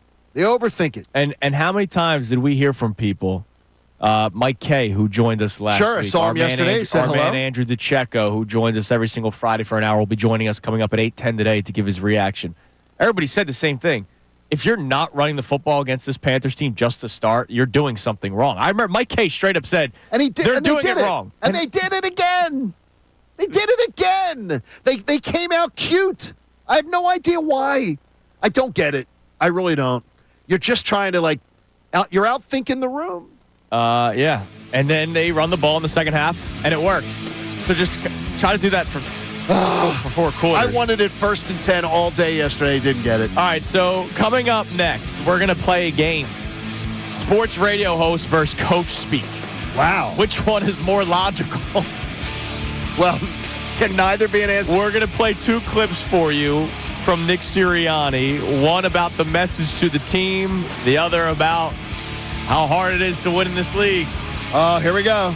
So who's the crazy one, the head coach or the radio host? You guys can be the judge. It's Kincade Salciunas, 97.5 The Fanatic.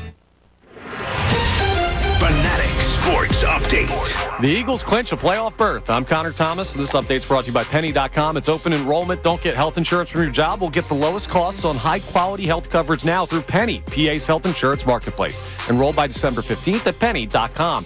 The Eagles locked up their 9th straight victory yesterday, surviving a potential upset against the Carolina Panthers, 22-16 the final score, and it leads to the Eagles clinching a playoff berth. Now, that seemed like an inevitability at this point in the season, but it's still nice to have that locked in. And the game, well, it wasn't pretty and it wasn't comfortable, but Nick Sirianni still talked about the fight that his team showed in the victory. Even though there were times it was ugly, it's hard to win in this league. That team's been playing a lot better week in, week out. It's the NFL, it's tough, but our guys played hard for 60 minutes, and it showed up on that last play.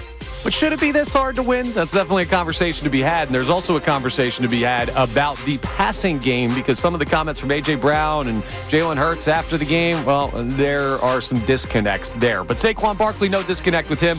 He made history becoming the Eagles' single-season rushing record holder, 124 yards on the ground yesterday. The Sixers took down the Bulls 108-100. Joel Embiid had 31 in his return to play. The Flyers fell to the Utah Hockey Club 4-2 yesterday. And Juan Soto has signed a 15-year, $765 million deal with the New York Mets. We'll talk to Andrew DiCecco coming up at 8:10. I'm Connor Thomas for the home of the 76ers and Flyers, 97.5 The Fanatic and 97.5thefanatic.com. Philadelphia 76ers basketball. Here's a three by PG. Good. Paul George way downtown. He drills his 5th three. The games are here. Maxey down the lane. Right hand layup. Good. He turns on the Jets. Tom McGinnis delivers the live call. Miller breaking to the far side. They throw it across and Yabu knocks it away. He steals the ball. Yabusele to Maxey and a layup. The Sixers are going to win the game. 97.5 The Fanatic. It's happening again. Those missed tackles are starting to stack up. Your friends pleading with players who can't hear them, sweating it out week after week. But not you. Why? Because whether they score or not, there's always another way to win on the BetParx Casino app. New casino users score up to $1,000 bonus back in their first 24 hours. Gambling problem? Call 1-800-GAMBLER. Must be 21 plus. Located in Pennsylvania, New Jersey, Michigan. New users only. Terms and conditions apply. See website for details. Casino bonus must be wagered. It's Joe Conklin, excited for another Philadelphia 76ers season with Parx Casino, the #1 casino in Pennsylvania and the official local casino partner of your Philadelphia 76ers. Two of the best brands in the region, bringing fans what they love most, winning. Parx is the perfect game day destination. Watch your favorite teams at the Liberty Bell Gastropub or the Beer Garden. And join me at Conklin's Comedy Night every other Thursday. ParxCasino.com for details. Parx Casino, this is how you win. This is how you win. 21 or older, gambling problem, call 1-800-GAMBLER. With the cold weather upon us, don't let your home improvement project...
It is 7:30.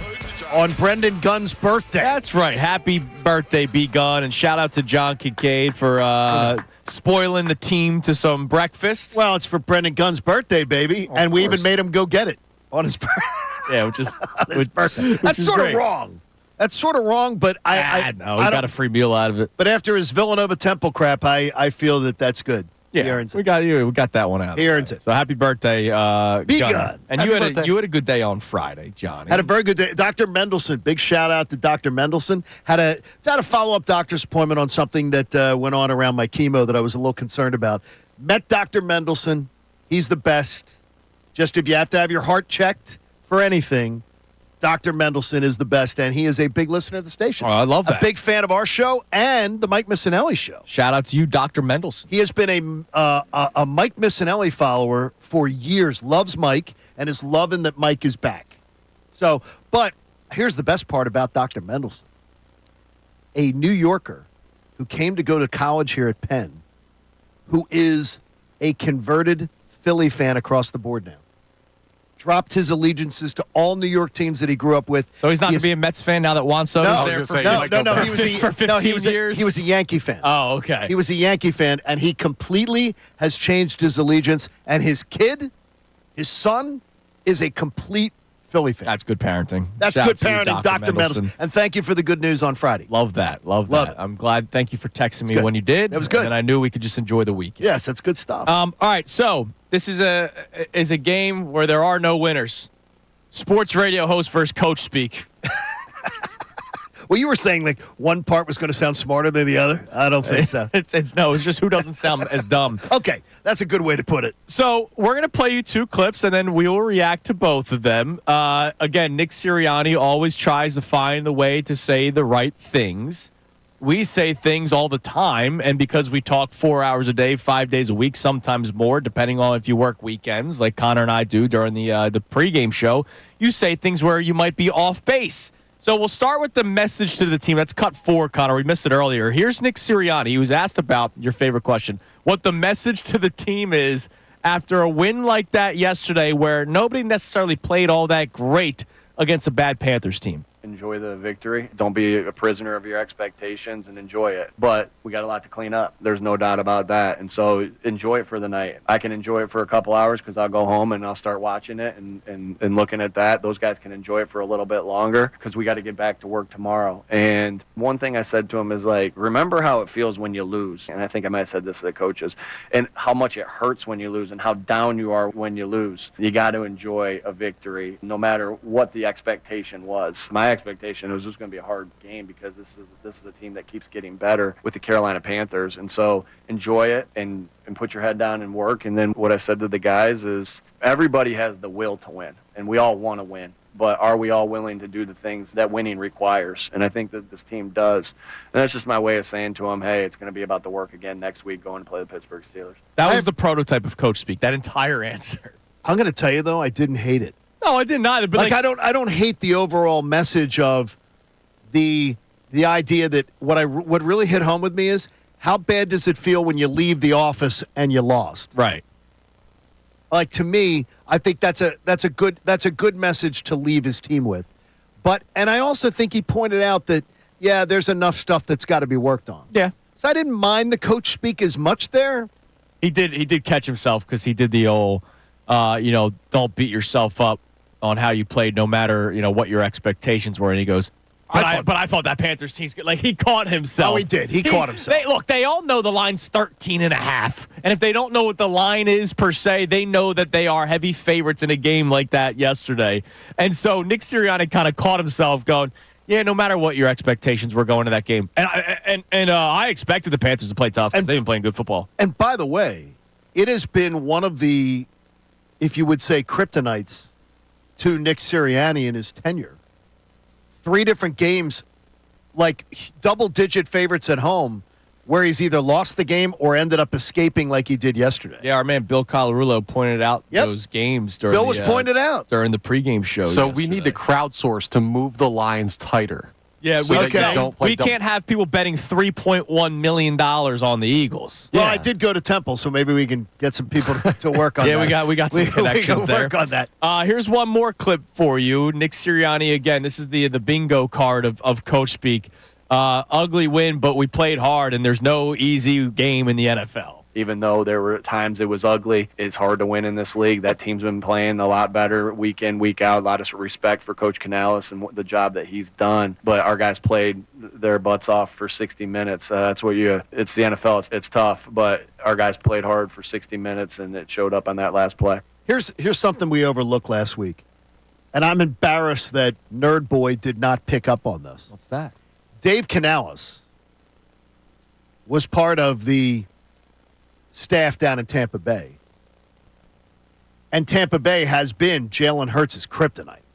Tampa Bay, Todd Bowles, has developed a defensive plan that confuses Jalen Hurts and has made him look terrible in 4 different outings in Jalen Hurts' career. I'd say 3. The game in the regular season last year, he was pretty good in. Yeah, he was okay. Was it like 1916 or something like that? He was okay. I think they won that one comfortably down there. Yeah, but it wasn't a great offensive I'll look up. Swift ran for over 100 yards. It was it wasn't a great offensive The point performance. stands either way, Johnny. You're right. Is that Todd Bowles has owned him. Dave Canales was part of those stabs. He's got an idea of what. Yeah. So his defense yesterday, and thankfully I have smart football people around me who are like, some of the same principles were being used yesterday. And I think anybody disagree that Jalen Hurts at times yesterday looked a little confused? No, he looked confused. He had a bad game. He had a bad game. Doesn't Again. mean he's having a bad year. Doesn't mean he sucks. It was a bad game yesterday, and if you can't admit it, then you're just being a Jalen Hurts truther. And that's why I go back to our caller, Ali, who, again, I love Ali from Boston. He's trying to do his fandom duty, saying, I love Jalen, but... Got to give him some love. He said, I got to give him some love first. No, you don't. No, you don't. There was not... Look, we gave him his love early on in the show. He ran the ball very well yesterday. He did. There were drives where he extended, even though the drive was in the position that it was because of him. Correct. But... he did some good things with his legs yesterday. When it came to throwing the football yesterday, he had a subpar performance. He was bad. He missed guys wide open, A.J. Brown specifically, which is why A.J. Brown talked in the locker room after the game yesterday, talking about how the passing game is the thing that they need to work on the most, talking about trying to get into a rhythm when they're only throwing the ball 20 times. There's a reason why A.J. Brown was calling out Jalen Hurts, because he had a bad game. Look, it was a bad game. And friends can do that to friends. Yes.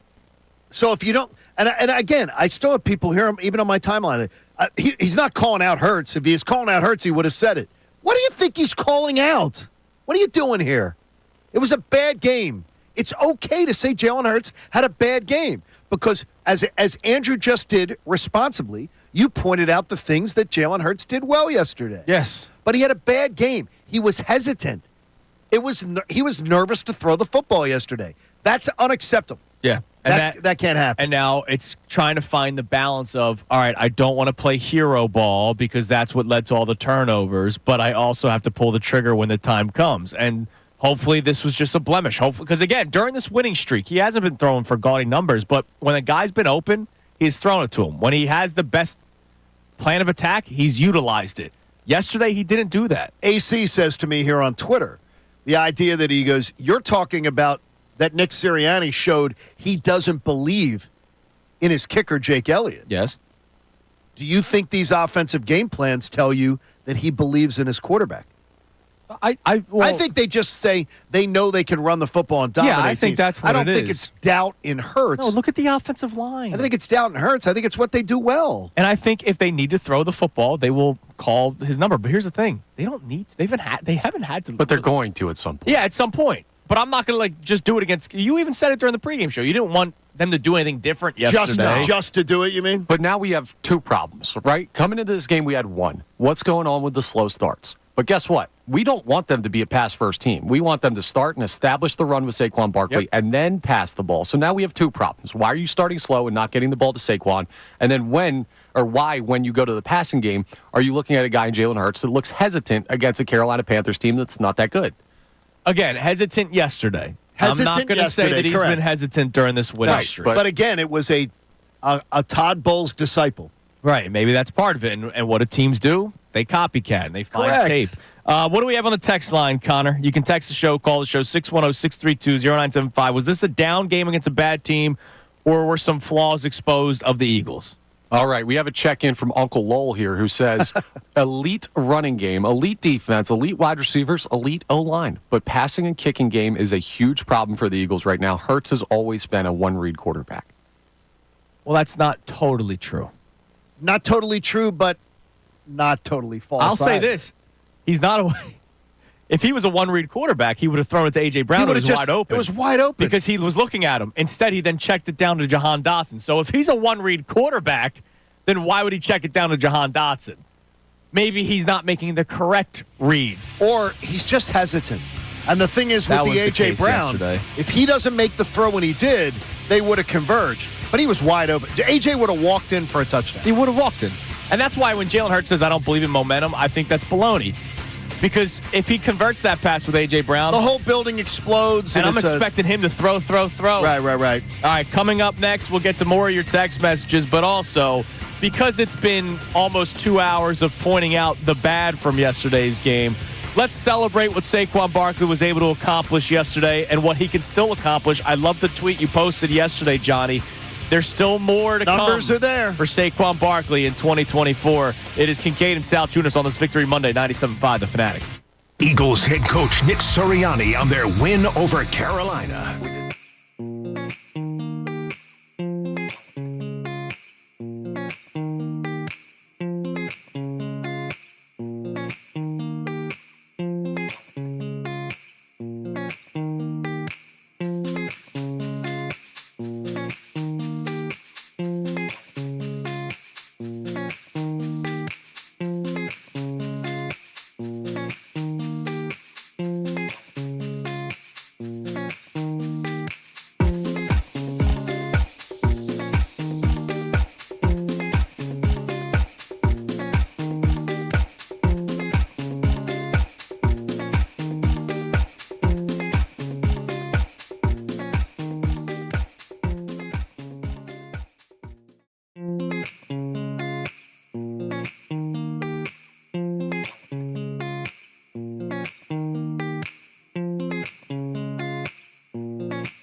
7 on Kincade and Salciunas on a victory Monday morning, 97.5 The Fanatic. Following an Eagles victory, 9th straight, they beat the Panthers yesterday, 22-16. Again, Xavier Leggett dropping it on the 2-yard line. Looked like a catch from my angle, but from Johnny's angle on the other side of the field, it was clear that he trapped it. If he holds on to that football and rolls into the end zone, the Eagles have 50 seconds and 3 timeouts to try to go downfield to at least get a field goal if Nick Sirianni trusted his kicker. But he doesn't. Yeah, he doesn't. He doesn't so trust now we his, got that to worry about as well. No, he doesn't. I wouldn't say he doesn't. He didn't yesterday. Yeah, he doesn't. Now, let me ask you. Remember during the year, earlier this year, when Nick Sirianni was getting crushed for not taking field goals? Yeah. Maybe he hasn't for a while. I don't think I'd go that far. Well, that would not be a unless he knew in camp. Crazy thought that this guy just doesn't have the same accuracy. He watches him practice. I think it's much more likely that Nick Sirianni was just being overly aggressive. We've seen him do that in the past when Jake Elliott's been good. So, I don't know. I think he didn't have faith in him yesterday. I think you're going to have to figure out how to find that faith because he ain't going nowhere. Well, the windy thing, I should say. Yeah, the windy thing is a load of crap. Yeah, that was baloney. That is a joke. Now, I wonder, let's go alternate universe. Leggett does catch it. Oh, goes in the end zone, right?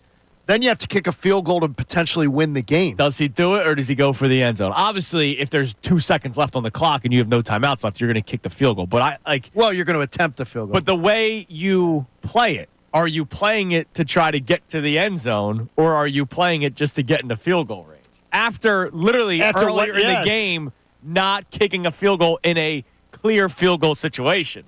I'm telling you. I wonder how they would have played it. It's a problem whether they will admit it or not in the end. I'm insulted by the wind comment. That was a joke. You know, he's defending you were in the his stands. It was not moving. There was not a problem issue. We're going, man, that's a windy day. No. This is really affecting things. Yeah. And by the way, men. He did a good job again. Damn right, yesterday. man's men. He did. The show. All right, Connor. Oh, sorry. Before we get to the text line, my bad. Congratulations again to Saquon Barkley. We touched on it. These numbers are right amazing, when the show opened. Saquon Barkley surpasses LaShawn McCoy yesterday. You and I talked about it a little before the show. Connor, you were, I don't know where you were at during this conversation. They barely made a big deal of it. So, obviously, the play, you have to keep going, right? You have to wait till there's a stoppage, especially what if Saquon loses yards, the next carry, then all of a sudden he's back behind Shady again. Just announced it like 3 times. But when I know, it'd be actually pretty funny. But when Grant Calcaterra scored the touchdown, that was the drive where he surpassed Shady. I thought that they would hey, and by the way, congratulations. Nothing. They don't do the stupid baseball stuff where they stop the game. Well, no, it wouldn't. It would be during the TV timeout. It wouldn't be announced. I don't think that they want that distraction. I was shocked. All they did was on the big screen. It was a small block. Small block. So it wasn't even the whole screen. No, they did announce it though. They did make an announcement. Yeah, later on. I just they made the announcement and said with that Saquon Barkley has done that, which is great. They didn't. You may have heard maybe they announced it in the press box. I thought they did. Maybe it was the mess. They did not announce it in the stadium, dude. The Saquon update for you: 110 total yards he needs, catching and rushing, to surpass 2,000 yards. That's a 2,000-yard season. He needs 261 yards rushing to be in 10th place on the all-time rushing list. Oh, that's awesome. He needs 377 for 2,000 rushing yards. He needs 483 rushing for Eric Dickerson's record. I believe the Eric Dickerson mark is off the table. Yeah, it's going to be tough. Because the Steeler game here, look, if Saquon goes for 125 next week, God bless him. Yeah. It's wild. Guess what? Why wouldn't he? Well, if he could, it's wild if he does. But I believe that number is going to be off the table because I don't see where the 17th game is going to mean anything. Yeah. I just don't think that scenario is going to play out. But 2,000 yards rushing, man, that's still. Oh, my gosh. We have not seen it double-digit times. It's 8 times it's been done in the NFL. Setting the franchise record in 13 games when Shady did it in 16. That was amazing yesterday. And by the way, Shady McCoy again, total class. I love it when a guy sees their record broken and they celebrate it. And they give the guy all the love, and they seek out opportunities to pump up Saquon. Right. There's a lot of guys that would not do that. Shady is absolutely did that for Saquon Barkley, and that's great to see. Here's the moment it happened yesterday, courtesy of Fox. It is again to Saquon Barkley, and Barkley passes LaShawn McCoy. The all-time single-season rushing leader in Philadelphia Eagles history. It is now Saquon Barkley. Love that. And again, it's a moment that is incredible. But with the Steeler game coming up, and look, if he runs all over the Steelers, then all hell's going to break loose because he can absolutely. Oh, then he do definitely it. could. He could do it with it being Commanders, Cowboys, Giants. He could do it. All right, coming up in the 8 o'clock hour, we're going to do our Monday morning radio host, and we're going to speak to Andrew DiCecco. But real quick, I need a breath of Super Bowl talk. Okay, all right? We've been let's do it. It's been a rough, critical day today, but I know I can always turn to Miss Edith. Hey, hi, guys, Edith. how are you? What's up, Edith? Hi, sweetheart. How you doing? You know we're going to Super Bowl, baby. I Damn don't care right. what nobody think and nobody say. I love that. I love hearing it. Yep, my team, look, yesterday everybody was disappointed. I was too a little bit. I was down. I can't say I wasn't. I was down. But I just want them to come down the field in the first quarter. Just come down the field in the first quarter. Get the points on the board first. That's what I want to see. That's why you're in tight games with bad football teams. Yeah, how about a first down on your opening drive? Yeah, how about it? How about it? I mean, I don't know you guys, but I have faith in my team. We going down Louisiana. That's a bet. We going down Louisiana. I'm just worried about Jake though. That's my boy. Yeah, he's one of my favorite players. He's my boy. I'm just worried. I don't know what's going on him personally, or if he's hurt, or what's going on. Whatever it was, the coach told you what he thinks of him, or at least in that given moment, he said, "I can't trust this." He didn't guy. trust him. I know, but if we go to Super Bowl, what we going to do? I like that. Well, no, hopefully we go to the Super Bowl. Come on. I got to tell you. You're the best, Edith. You Thanks hope for the it doesn't calls come always. back to bite you. Yeah, you really hope. And if you're going down to Louisiana, you got to research Jacques Saint-Germain because the vampire of the French Quarter still peruses the streets. Oh, is that right? Yes. So you need to know this before happening. Got to get ready for that. I'd smack Jacques in the face.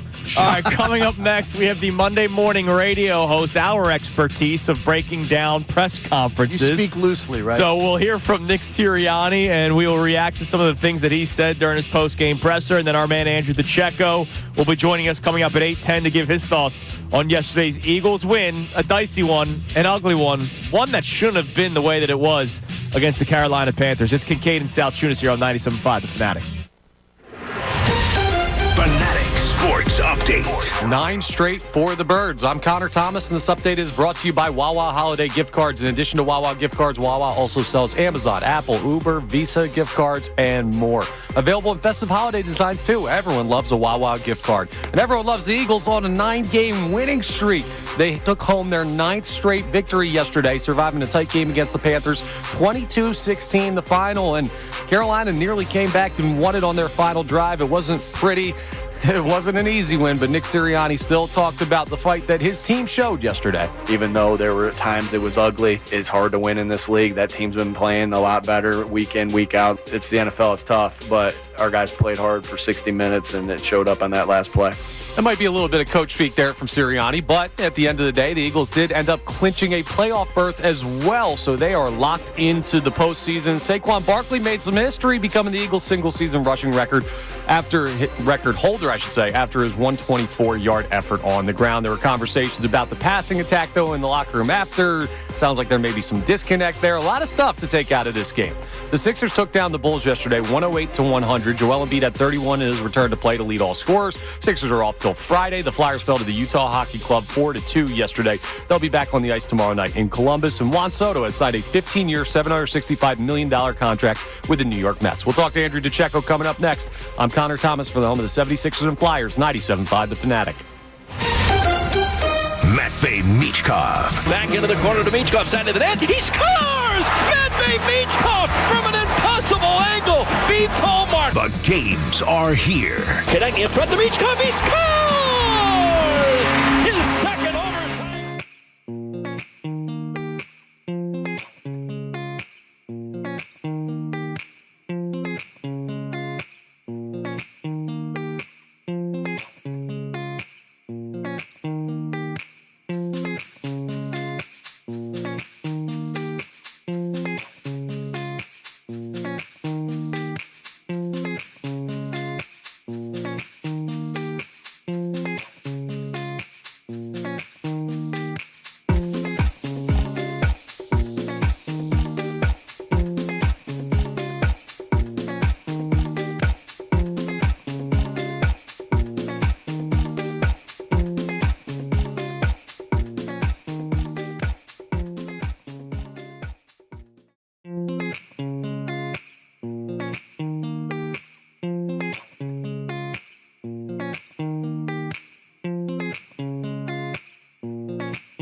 Kincade Salciunas, 97.5 The Fanatic on this Victory Monday morning, despite how the tone may be today, because we are an honest show, and an honest show and an honest person would say that Jalen Hurts had a bad game yesterday, and that needs to be fixed. An honest person would also say that Jalen Hurts doesn't totally stink. Yes. It's just, hey, that can't happen, and if it does, you're going to lose. And an honest person says you could have been like the Buffalo Bills yesterday, who absolutely got dominated by a team on the offensive side of the ball that ran the ball, threw the ball all over them all day long. A team that the Eagles went into their building, same building, and shut down. Yeah, so the Eagles defense gets another gold star for yesterday. Yeah, yesterday was. Tell me, be honest. Was it one of the shakier performances you've seen in a while from that defense? Even though it only gave up, even though they didn't give up a ton of points. Well, that's the thing. Yesterday's defense was the prototype of bend but don't break. It was. It was the one I was thinking of, and I heard a little bit of the post-game show on the way home. It was the kind of game that I think would have pissed Ray Dunn off. Because Ray never liked the one thing I know Ray during the summertime. I think he was doing middays one day, and he said, this would be the referendum season. Right. Now that you have Vic Fangio here of this on the system style, yeah. I think the style's fantastic. No, it's worked. I think it's a fantastic strategy. Yeah, I just need Adam Thielen drug tested. Well, yeah. So there's two glaring things from the defense Cooper yesterday. DeJean. The two glaring things from the defense yesterday. The pass rush wasn't really getting home, and remember, this is now just week 2 without Brandon Graham. So at some point, these guys, because they're only doing like a 3-man rotation right now, at some point, these guys might get exposed. The other glaring one is Cooper DeJean had a bad day. Cooper DeJean got eaten alive yesterday. And that doesn't mean he stinks. No, exactly. Bad day. It was the first time all year we've seen Cooper just really look like a rookie. Yeah. The Whites were less exciting yesterday. And they was a little less exciting. Well, his other pairing, the Pinot, was out with the concussion. What is he, the Chardonnay? He's the Chardonnay. Cooper's the Chardonnay, and DeJean is the Pinot, but he was out, you know? Was it the same? All right, it's time now for the Monday morning radio host. Now, the Monday morning radio host on 97.5 The Fanatic and 97.5thefanatic.com. All right, we got Andrew DiCecco coming up at 8:10, but Monday morning radio host is our chance to break down Nick Sirianni's press conference. We played this clip earlier today. We'll play it again for you now. Here he is explaining his reasoning not to have Jake Elliott attempt the 52-yard field goal. Yeah, win was a little bit more than people think there. You know, we hit those 2 backed-up punts last week against Baltimore, and we did a great job of putting them backed up. Almost got a safety. Bryce Young got out of there. I thought Bryce Young did some good things. He ended up getting out of there, but it was more about the win being a little bit more than I think that was understood. I was there. John was there. I will ad-lib the only wind that was in that building yesterday.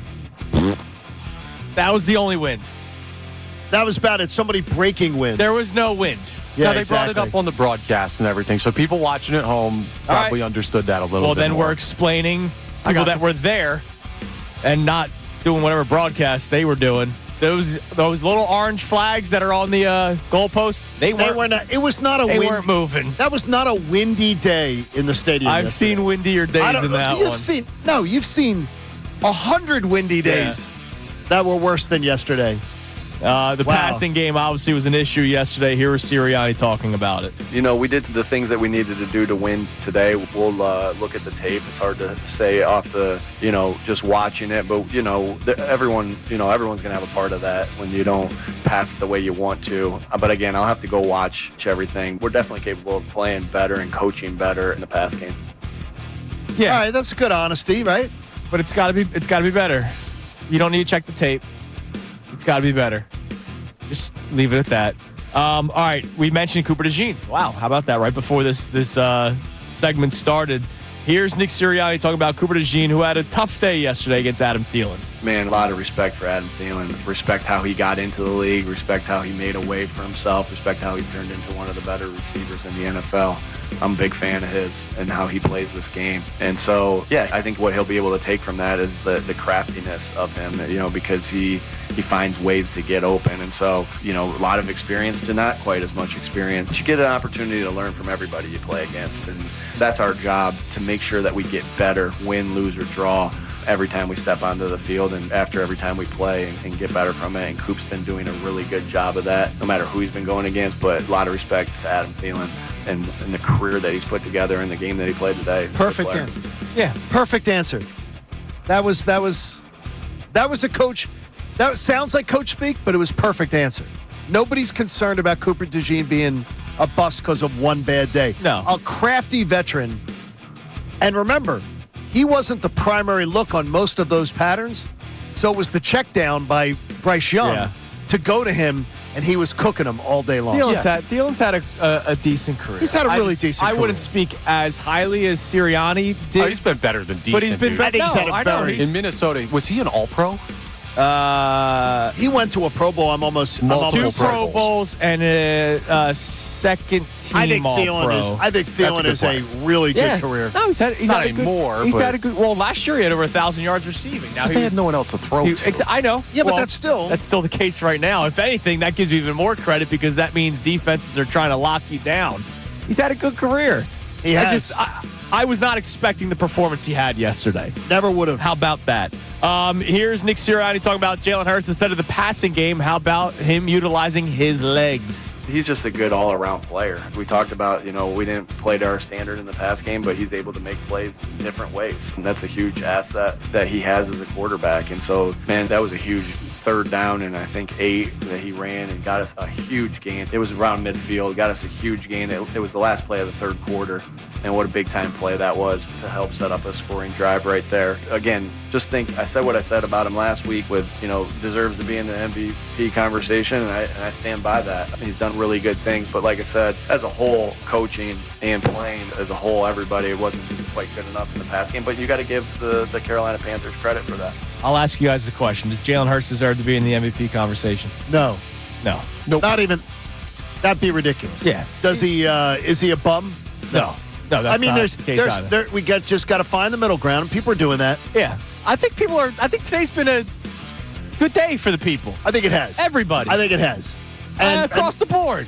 Yes. I think it was his worst game in a long time, but I don't believe we're going to see it again against the Steelers. I really don't. No, I could see it against the Steelers, but that's because of how good the Steelers defense is. I don't see him playing as poor a game. No. I hope not. I don't. You're entitled to, though. And guess what? With the Steelers defense, you absolutely would have reason. He got sacked 5 times by the Cowboys defense this year. I don't know what might come your way on Sunday against the Steelers.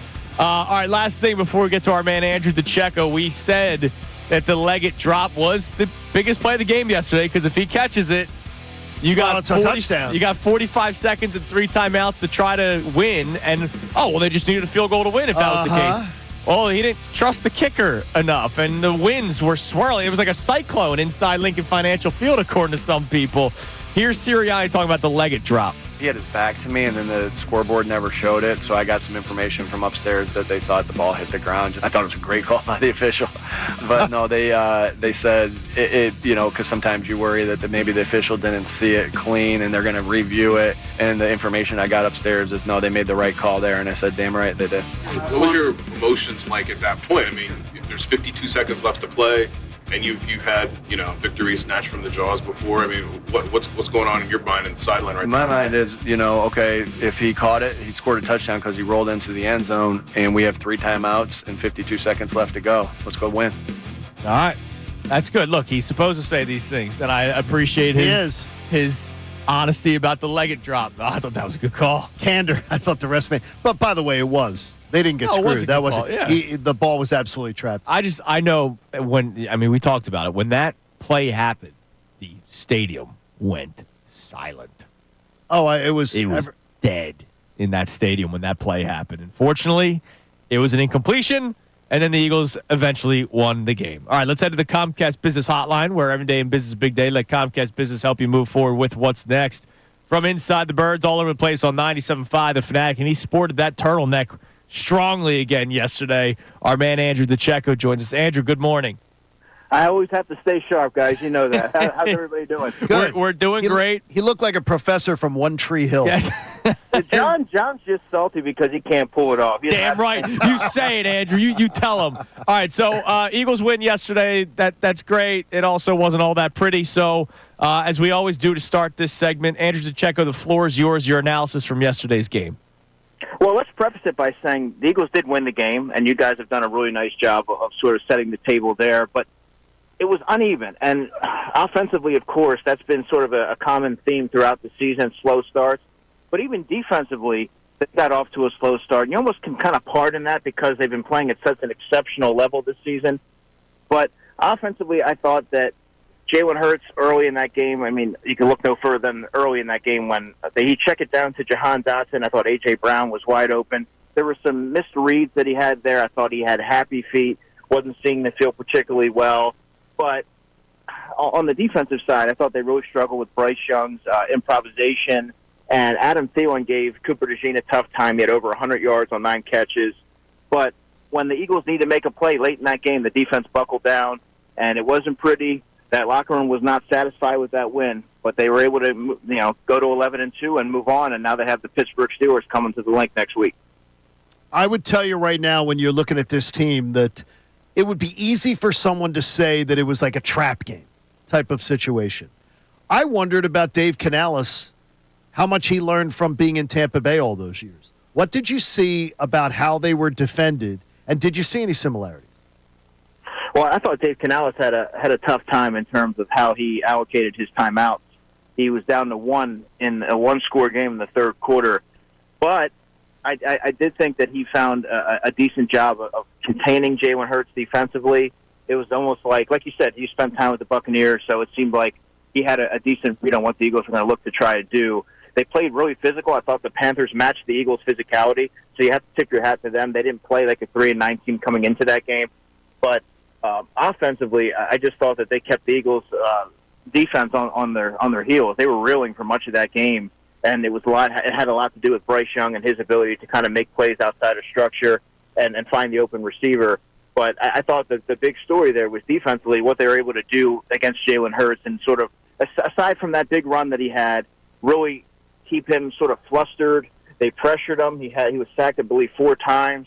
So, I mean, you have to give a lot of credit to that Panthers team, but the Eagles definitely did not play to their standard. And I think one of the interesting messages coming out of that game was Nick Sirianni expressed to his team to enjoy the win and do not be a prisoner of your expectations, which is something that I think that last season plagued the team. So I think that messaging was really important coming out of that. What did you make of the comments from A.J. Brown after the game, and was this something that's been brewing the last couple of weeks?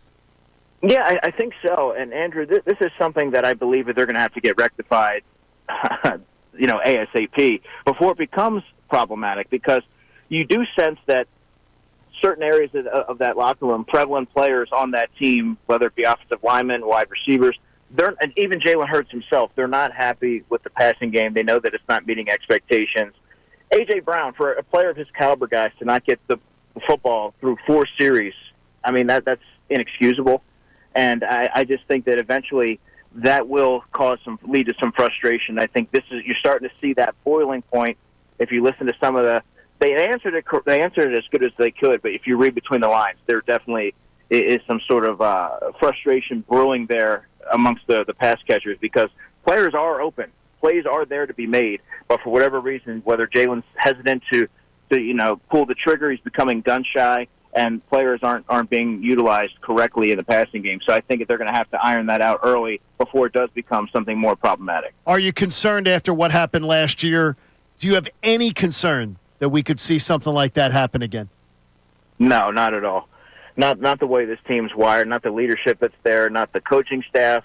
They won't allow there to be a skid. They won't allow any sort of splintering, if you will, in the locker room. This is a team that's really put together well. There's a lot of chemistry there. When you see the way that they've won, they're doing it together. They're more often than not, they're playing complementary football. This is a stark contrast to the team from last season. So you don't expect to see any sort of a skid or a sign of things to come in the negative way. I think that they'll learn from this and they'll move forward. And you're going to see a different team against the Pittsburgh Steelers. How healthy or unhealthy is this Eagles team? You were in the locker room post-game. You had some banged-up birds. Obviously, guys missed the game ahead of time. So update us on some of the injuries and who you expect to see back on Sunday against the Steelers. C.J. Gardner-Johnson, we heard from him after the game. He spoke right away. He seemed to be fine. He said, well, we'll take a look at it on Monday. But he went back in the game, and he said, you got to kill me. I wasn't coming off the field. So I think that he, in many ways, embodied the toughness of the Eagles' defense in that game. I thought he made a really big play. That interception led to a touchdown, and he made that big hit early in the game on Xavier Leggett that really set the tone. But as far as some of the other players, maybe you'll see Sidney Brown next week. Maybe Reed Blankenship as well. We'll have to see where he's at in terms of the protocol. Not sure about Britton Covey. But I think leaving this game, the Eagles didn't sustain any serious injuries, and they should be trending in the right direction as far as that goes. When you look at, and I know how much you watch the rest of the league, how alarmed should Eagles fans be compared to when you would compare it to what the Chiefs have done? The Bills drop a game yesterday where they give up 44 points. When you try to look at it in comparison, where do you think Eagle fans' level of concern should be? Well, look no further than the Bills-Rams game and how the level of offensive play in that game was off the charts. And for the Eagles to be able to keep for the Eagles to be able to keep pace with a team like the Buffalo Bills, I mean, they're going to have to tap into another level. I think that there should be some level of concern when you're comparing it to how the Bills win, to how the Detroit Lions win, and what they're able to do, and how they're able to kind of manufacture points and run a really rhythmic, healthy offense, balanced offense. But, I mean, as far as the Chiefs go, the Chiefs are very reminiscent, to me at least, of the 2023 Eagles. They keep winning games, so you have to give them credit there, but you have to wonder when the bottom's going to fall out for that, because I just don't believe that they are who their record indicates that they are. Speaking of Andrew DiCecco on the Comcast Business Hotline, Andrew, first, your opinion on the decision to take the penalty and then punt instead of attempting the 52-yard field goal. The Andrew DiCecco opinion on that moment and the message from Nick Sirianni there. And then the follow-up is, do they address kicker this week? Well, I agree with that call, just given what you've seen from Jake Elliott from long distance. And Braden Mann is coming off the NFC Special Teams Player of the Week, in which he played a large part in the Eagles winning that game against the Ravens. So he has a really good – he's in a rhythm, he's in that groove. And the punt coverage unit for the Eagles has been playing at a very high level. That's something that often doesn't get looked at when you're looking at a winning organization. Special teams sort of gets, thrown by the wayside. But Avonte Maddox did a really good job of downing that punt there. Keely Ringo had a nice play in coverage, but I think Braden Mann has proven that he's going to put the ball where it needs to go. You feel more comfortable with him than you would having Jake Elliott attempt a long-range field goal. Now, to the second part of your question, one game, yeah, maybe you say, hey, maybe it just wasn't his day. But now you're starting to see it happen again. So that's now a trend, guys. So I think that eventually, probably even as early as this week, the Eagles should start working out some young kickers, maybe stash one on the practice squad and develop them a little bit and tap them on the shoulder if you're not seeing what you need to see from Jake Elliott in practice. Because early in that game, even pregame warm-ups, actually, he was hooking some of those kicks. So I think a lot of that played into Nick Sirianni's decision-making, and I think it sort of adds more fuel to the discussion that we're having in terms of adding another kicker and working one out this week. Connor brought up the financial ramifications if you did walk away from him at the end of the year, dead money. But you can't. They have to think about it. They have to think about somebody else being around. Mm-hmm. I think they really do, John. And kicking is a weird profession because a lot of times when the drop-off happens, it's steep and it's sudden. But I think you see it with Justin Tucker, where we were seeing that unfold in real time last week, and now you're seeing it possibly with Jake Elliott. And I think the Eagles, they're such a forward-thinking organization that you think that they would have a contingency plan in place, and they may have to start a little bit sooner than they probably anticipated. Andrew, you're the man. We appreciate it as always. What's the schedule for Andrew DiCecco this week? How can we listen to you here on The Fanatic? I will be hosting the Birds Insider Report tonight. I have a 3-hour I'll be doing the Insider on Wednesday, and then I'm doing another 2 hours for Philly Sports tonight. I'll be on with you guys. I'll have it on Friday, of course, as I always am, from 8 to 9. I'll be doing a segment with Best Show Ever.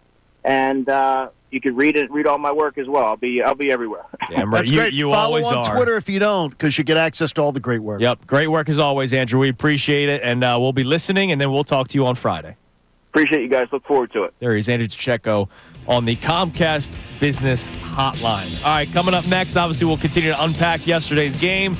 We'll check our text line, who answered the question of, was yesterday a down game against a bad team, or were some flaws exposed? But we'll also take a look around the NFL. We've talked about this Rams-Bills game a little bit. We will focus on that one first, because if anything, that should give the Eagles defense another gold star. So we'll talk about that and a lot more. It's Kincade and Salciunas on a Victory Monday morning, 97.5 The Fanatic. Fanatic Sports Update.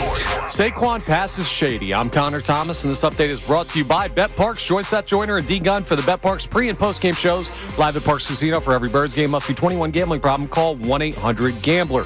The Eagles took home the victory yesterday against the Carolina Panthers, 22-16. It was their 9th straight win, and it was a tight one, but there was some history to keep an eye on in this game. Saquon Barkley was 109 yards short of LaShawn McCoy's single-season franchise rushing record, and Saquon had to do 124. Here's what the call of his record-breaking run sounded like on the Fox broadcast. It is a give to Saquon Barkley, and Barkley passes LaShawn McCoy. The all-time single-season rushing leader in Philadelphia Eagles history. It is now Saquon Barkley. Still more records potentially to come for Saquon as well, but a great effort by him. Not a great effort in the passing game, though, for the Birds. There were conversations in the locker room after the game about a disconnect in that passing game, something to keep an eye on. The Eagles have, though, clinched a playoff spot. The Sixers took down the Bulls yesterday 108-100. Joel Embiid, 31 points as a return to play to lead all scorers in the game. The Sixers are off till Friday as the NBA Cup continues. The Flyers fell to the Utah Hockey Club 4-2 yesterday. They'll be back on the ice tomorrow night in Columbus, so we'll have that game live here on The Fanatic. And Juan Soto has signed a 15-year, $765 million deal with the New York Mets. He is back in the NL East. I'm Connor Thomas for the home of the 76ers and Flyers, 97.5 The Fanatic and 97.5thefanatic.com. Philadelphia 76ers basketball. Here's a three by PG. Good. Paul George way downtown.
That was a TMI for you, Johnny.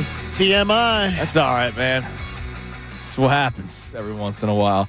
All right, so before we get back to our text line and our calls, reacting to yesterday's game, our main topic today was yesterday a down game against a bad team, or were some flaws exposed? The NFL was also in action yesterday. It was not just an Eagles day yesterday, Johnny. It was not. So we'll go through a couple games. I do want to first point out this Rams-Bill game yesterday, as we talked about a couple times today. Wild. Rams win 44-42, and of those 44 points, 38 of them came in the first three quarters. They only scored 6 points in the fourth quarter and almost blew it. They coasted a little too early. They did coast a little too early, and the MVP, Josh Allen, found his way back. Josh Allen yesterday, if you have him on your fantasy football team, congratulations on your win. Which Olivia did, and she drafted him with the first pick. 342 yards passing, 3 touchdowns, no picks. Remember all the Josh Allen? Oh, yeah? And look, that was a problem. It was a legit problem. thing. It was and legit. he has since cleaned it up. Look, quarterbacks can get better. 342 yards, 3 touchdowns, 10 carries for 82 yards, and 3 touchdowns. The only thing he didn't do was a receiving touchdown, which he kind of did last week. 6 total touchdowns for Josh Allen, 3 passing, 3 on the ground yesterday, en route to a loss. Okay, now, I love that you got to that point, because en route to a loss, because there's a chance they could end up the 3 seed by the time this is all done. Right. That'd be your only hope of Josh Allen maybe not getting some MVP votes. Or we could let Saquon start throwing the ball. Yeah, I think he could. I doubt he'd be less hesitant. Somebody just tuned into that right there. Yeah, I doubt he'd be less hesitant. But here's the big thing. The biggest takeaway for me from that game is the fact that the Rams score 44 points. Matt Stafford throws for 320. Kyron Williams rushes for 87. They got 34 yards out of Blake Corum. Puka Nacua had a rushing touchdown yesterday, and he had a receiving touchdown for 162 yards. Cooper Kupp, 192 yards and a touchdown. The Eagles held that team to 17 points. In their building. In L.A. And the Rams scored 44 last night. And the first 2 drives looked like it was going to be a disaster. Yeah. It looked like it was going to be a disaster against the Rams. The Eagles held that team to 20 points. There's just part of that good news you talk about. Yeah. Part of how it comes about. Do you know how many teams have a better record than the Eagles? 2. You got to keep winning football games. Chiefs, who, by the way, again, the Chiefs, as Andrew DiCecco points out, a lot of the Chiefs this year looks like last year's Eagles. Oh, yeah, of course. And I'm going to tell you, I don't know if people have, I'm not going to say caught up to Mahomes, contained Mahomes, but they absolutely contained Mahomes. You know who they contained? Travis Kelce, Xavier Worthy, DeAndre Hopkins, Juju Smith-Schuster. Okay. He's won with Motley Crue's before. And he's winning with this crew. He's 12-1. But I'm talking about he's put up big numbers.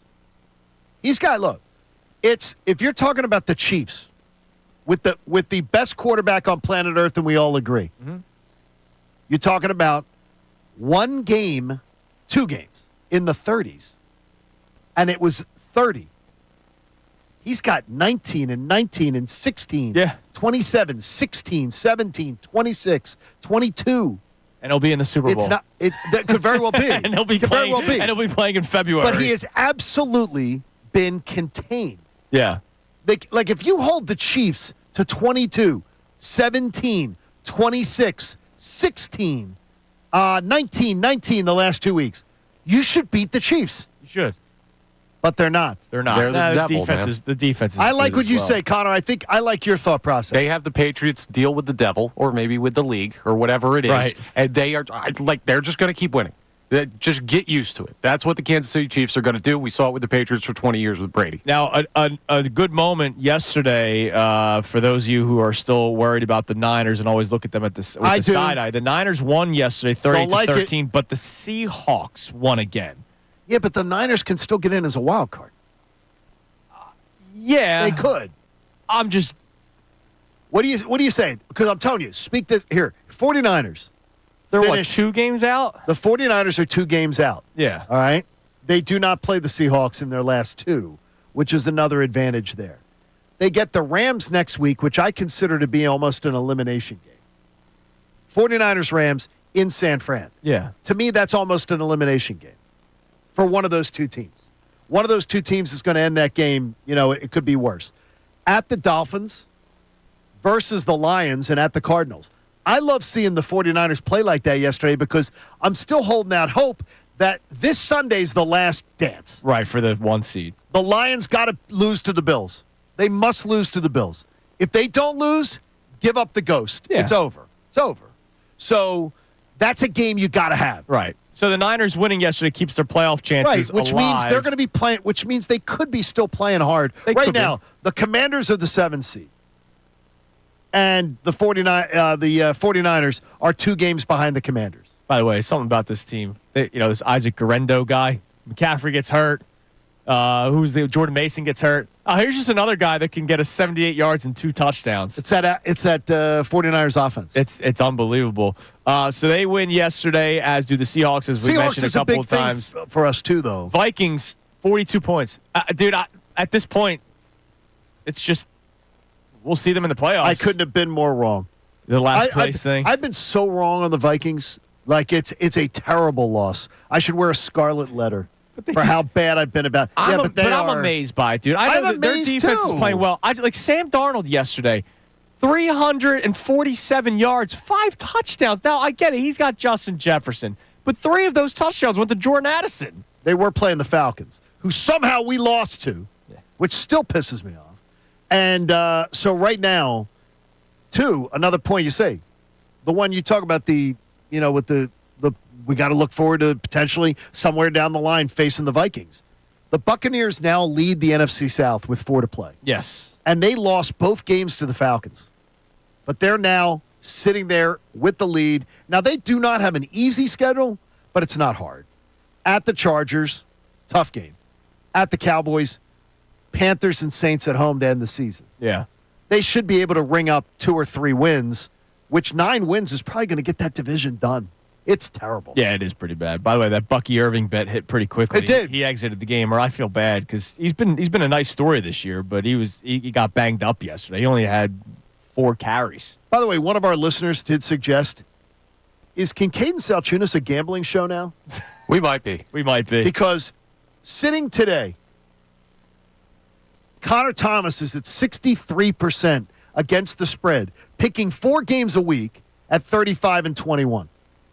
I am 1 game behind Connor at 34-22, 61% against the spread. Again, picking 4. This is 56 picks. And Andrew is currently in first place by a half game over Connor. Right, with at tonight. 35-20. I got one bet tonight still going. And I think Burrow over 270.5 is almost a mortal lock. So, I mean, is we have to ask the question, and one of our listeners asked it on social media, is Kincade Salciunas a gambling show now? Because, honestly, for 3 guys to be in mid-December, over 60% is absurd. And I don't think any one of us is saying, yeah, it's because of our expertise. Well, what's our overall record if you combine the 3? Because we root for each other. We want each other to win money. I don't root for you guys at all. I don't root for you at all. Oh. I want to see. Were you rooting for us? Andrew, Yes. I got to be honest. You want me to lose? Yes. It's my money, and I need it now. No. I got to be honest. J.G. Wentworth. I want you to lose. Connor. That is one. You guys are worse than Haley. Connor, I never once root for you to go 4-0. No.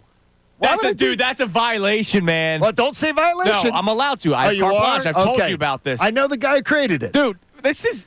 Wait a minute. Can you put up a poll? Wait a minute. That's messed up. You're rooting for my picks to fail just so that you guys have a better record? Yes. It's a competition. It's a competition. Oh, my God. I root for you guys every single week. I'll get you a participation trophy if you want. I have no interest in seeing you at the end of the year. I just want to be 1 game ahead of you. Are you going to at least give me $1 bill?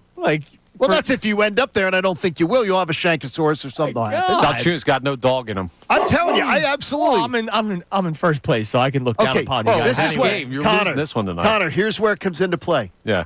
He doesn't have a brother. He has a sister. No, but this is about money. No, I this want is everyone about, to be rich. I got you, but this is also about competition. You can't, there's nothing better than if I can go up against Doc in something and beat him.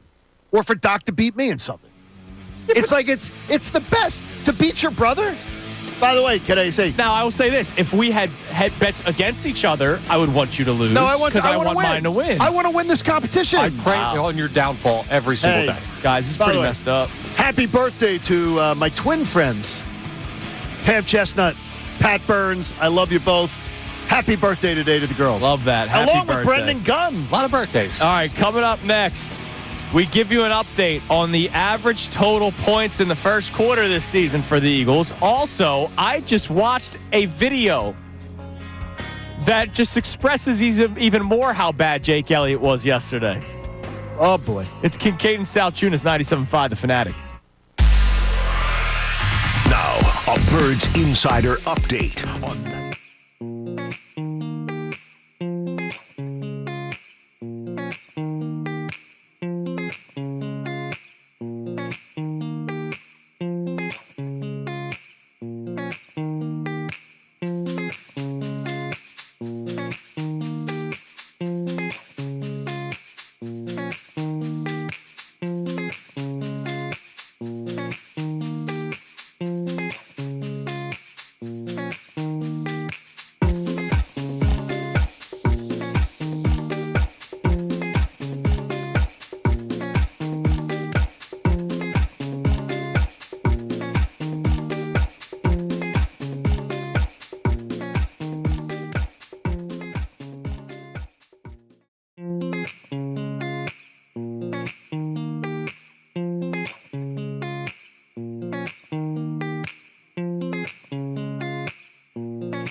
check our text line in a second, but real quick, before we give you the updated numbers on the points per first quarter for the Philadelphia Eagles, John and I, our algorithms are the same when it comes to Twitter these days, and we both saw the same video.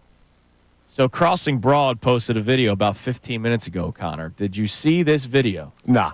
All right. I do this radio show producing stuff, so I'm not on my phone. Well, part of social media is part of the gig. An Eagles fan named Jillian Z, I'm not going to say her last name, even though it is posted there, but whatever. She was sitting in the end zone seats. Jake Elliott's missed field goal was so bad, it drilled her in the forehead. It missed the net. It missed the net. He missed it so bad. He missed the net. Because the wind, remember. Oh, yeah, the wind was so bad. It drilled her in the forehead to the point where they had to get her an ice pack. Then they had to bring her to wherever the medical area is at the link. There's photos of all this stuff. They probably evaluate her for concussion because that's probably, I imagine they have to do that kind of stuff. She cleared the protocol? Yeah, it looks like she cleared. She exited the stadium with an ice pack still on her forehead. I hope and then the following photo was a screenshot from a text exchange saying, demanding a personal apology from Jake Elliott. She didn't to Jillian. say that, did she? No, somebody. Somebody said it for it. Yeah, for I'm her. sure Jake will reach out to this young lady. Yeah, I think he will. When you miss a field goal, now he may miss the bad, mark with his commentary. He might, but it may be a little off kilter. But he missed the field goal so bad, he missed the netting that he drilled the fan in the forehead. That was incredible. You gotta be paying attention. Yeah, you gotta be paying attention. Yeah, you got to pay attention. If you read the first couple comments, it's get your head out of your phone. Exactly, which I think would be the comment that probably is appropriate. By the way, little pointer. You know how they give you the thing? I went grayscale. Oh, he's with told my me phone this 6 times now. He's and all now grayscaled up. I did grayscale, and now 2 weeks of grayscale. When that Sunday morning alert comes from Apple and tells you your screen time, my screen time is down significantly the first week to the next week. What is it, just black and white? It's gray. Okay. So it just makes your phone less interesting. Oh, I was going to say, why does that have any correlation to your screen time? It makes your phone less interesting. You're less likely to scroll through videos. You're less likely to spend times because the bright colors plus. You know what I do? I leave it in another room. Plus the blue light of the, that stuff's of the bad device. for you, yeah. So it is a good thing. So it works. I just leave my phone in another room, and then when my wife calls me 6 times, I just don't see it. Yeah, I listen. I can't go grayscale. I got to answer these DMs. No, you can answer on DMs. I mean our text line. Well, man. Our text there you line. go. Well, man. That's good. Kincade Salciunas text line. All right, so the Philadelphia Eagles were blanked in the first quarter again yesterday. Let's see, how many teams? Less than a point and a half. Let me see how many teams. Average. 2, 3, 4, 5, 6, 7, 8. They're one of 8 teams that didn't score in the first quarter. How many of those have scored less than 1.5 points in the first quarter all year? None of them. It's pathetic. The Chicago Bears are at 1.5. So the Philadelphia Eagles last week averaged 1.4 points per first quarter. That goose egg yesterday drops them to 1.3, which is dead last. Like I mentioned, the Bears are 1.5, and then every team is 2 or more. This goes back to your fear about the Buccaneers, who are averaging 7.5 points per first quarter. The Vikings 7.1. The Commanders 6.8, the Packers 6.2. So the top 4 teams average a touchdown or better, more than a touchdown per first quarter this season. These are all playoff teams, by the way. Jags, Browns, Panthers. You let 3 bottom feeders come into your building and be in 1-score games to like the very end. Jags, Browns, Panthers. What does that happen because? Because you're so inept in the first quarter. And it's not overreaction.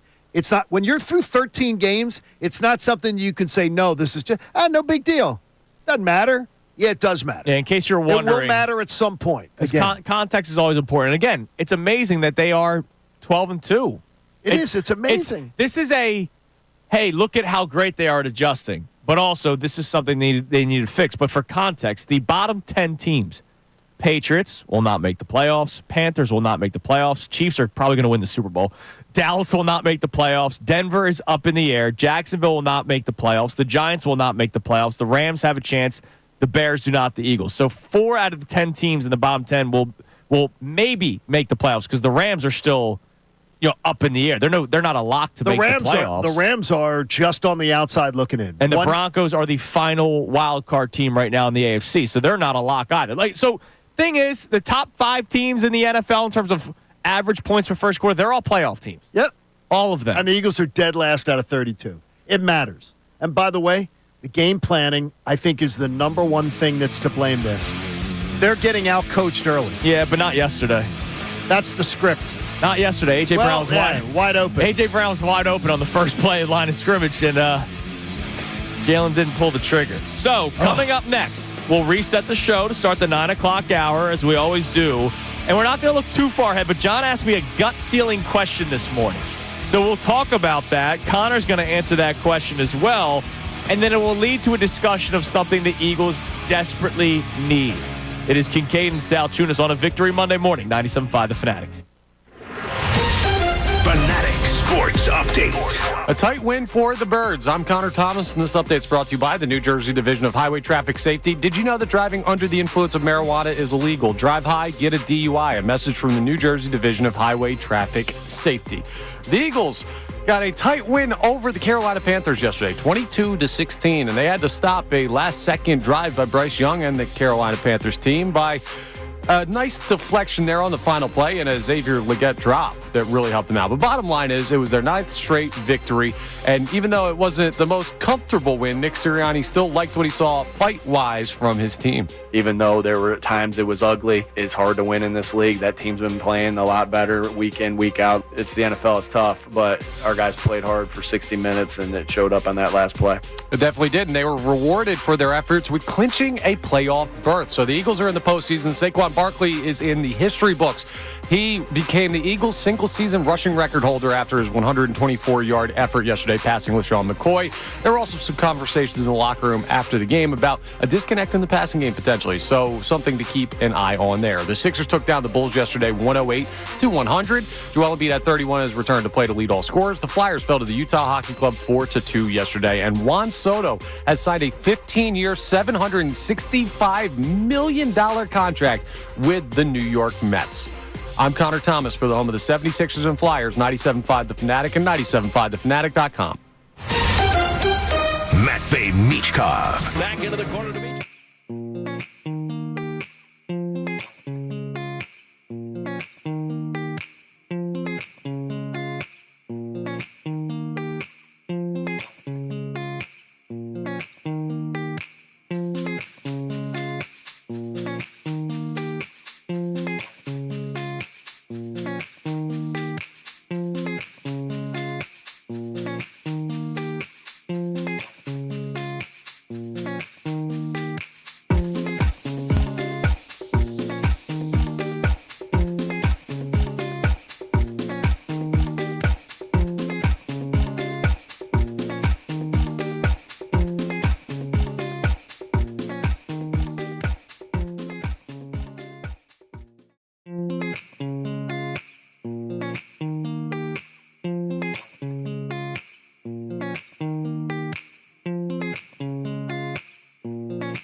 a.m.